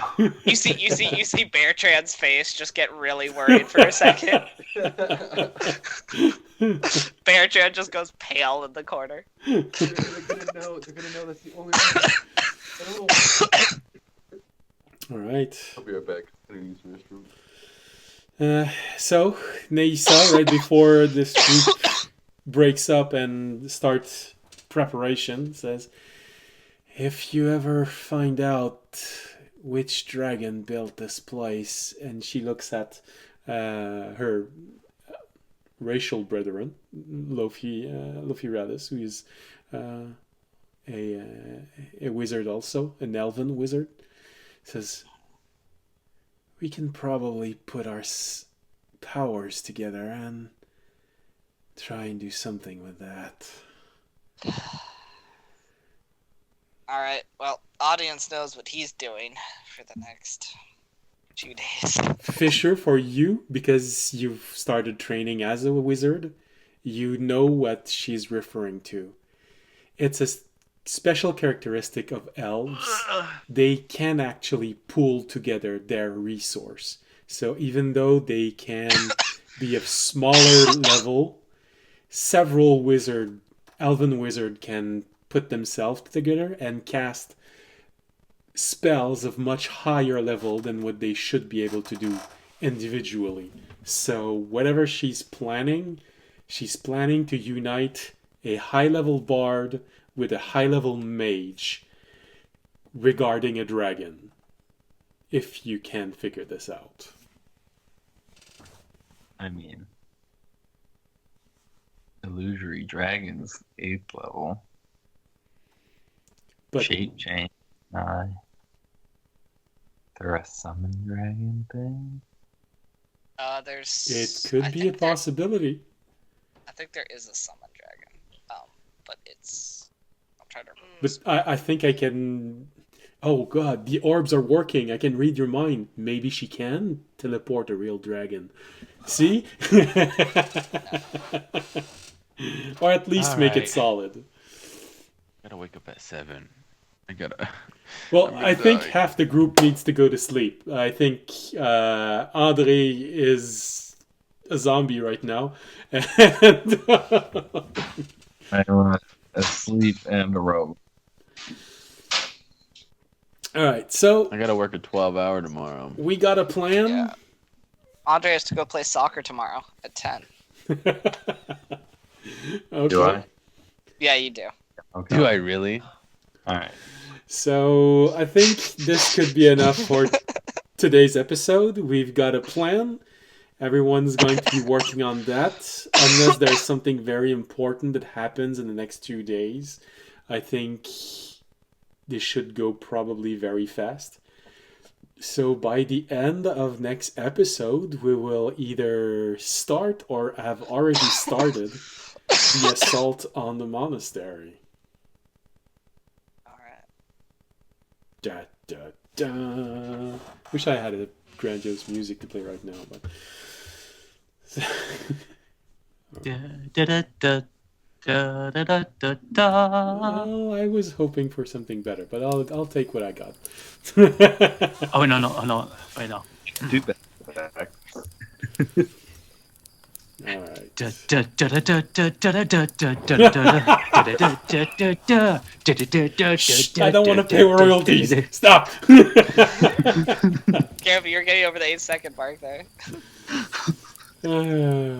All right, so this is going to be it for tonight. We got a plan. We got 5 possible plan B, also known as B, C, D, E, F, G. H-I-J-K-L-M-N-O-P. I didn't say we had 13. I said we had 5. That would be something. Figuring a way to get 26 Well- plans. Well, joke's on you. P is at least up to 16. Oh, okay, sorry. You know that I'm dyslexic. I don't know where which letter is. Come on. All right. Well, also, depending on which alphabet you're using, it changes. Yeah. All right. So next episode, we'll get at least to start this, or maybe we'll have started it already by the time it ends. Who knows? There's bound to be a lot of battle, a lot of crying, a lot of injuries, heroic stuff, dumb stuff. I wish we had a really big audience because people would be able to say, "Oh no, you didn't do something right there," but you know, so bring your friends. All right. Thank you for being here this week. Thank you for watching. Thank you for Thanksgiving. I don't know. Thanksgiving. Happy holidays. Yeah, so thank you for being here. Thank you for watching. Hope you had a pleasant evening. Well, whatever part of it is, wherever you are in the world. Hope to see you again next week. Next Wednesday for the live broadcast. Friday for the rebroadcast. And if you want to watch me make maps, it's on Thursdays. And I know we haven't had a lot of success rating recently. That's because some of the days that I manage to find a place to raid, the next week they're not there anymore. And the rest of the time, it's because I'm completely honest. I want 3 raiders before we raid. Makes us look bad when there's only 1 raider. So, and if you want to support us, there's always a way. You know, follow us, leave a comment, Twitch or YouTube. You can do more if you want. Make donations. That's very much appreciated by me, especially close to Christmas. Become a Patreon, subscribing on Twitch, and if you can't do any of those, well, there's something that you can still help that's free and mostly effortless, and it helps tremendously. That's spreading the word of this channel, which comes back to bring your friend next time. I want people to scream at my players for doing something dumb, or cheering them because they did something great. Alright. Anything else? No, I think I covered everything. Don't do drugs unless they're legally prescribed to you by a doctor. I want to say this is a very good advice, but it depends where you are in the world. Some are very flexible about this in the world. So, thank you for being here. See you next week. And as always, stay safe and stay healthy. Good night. Good night. Tonight. Night.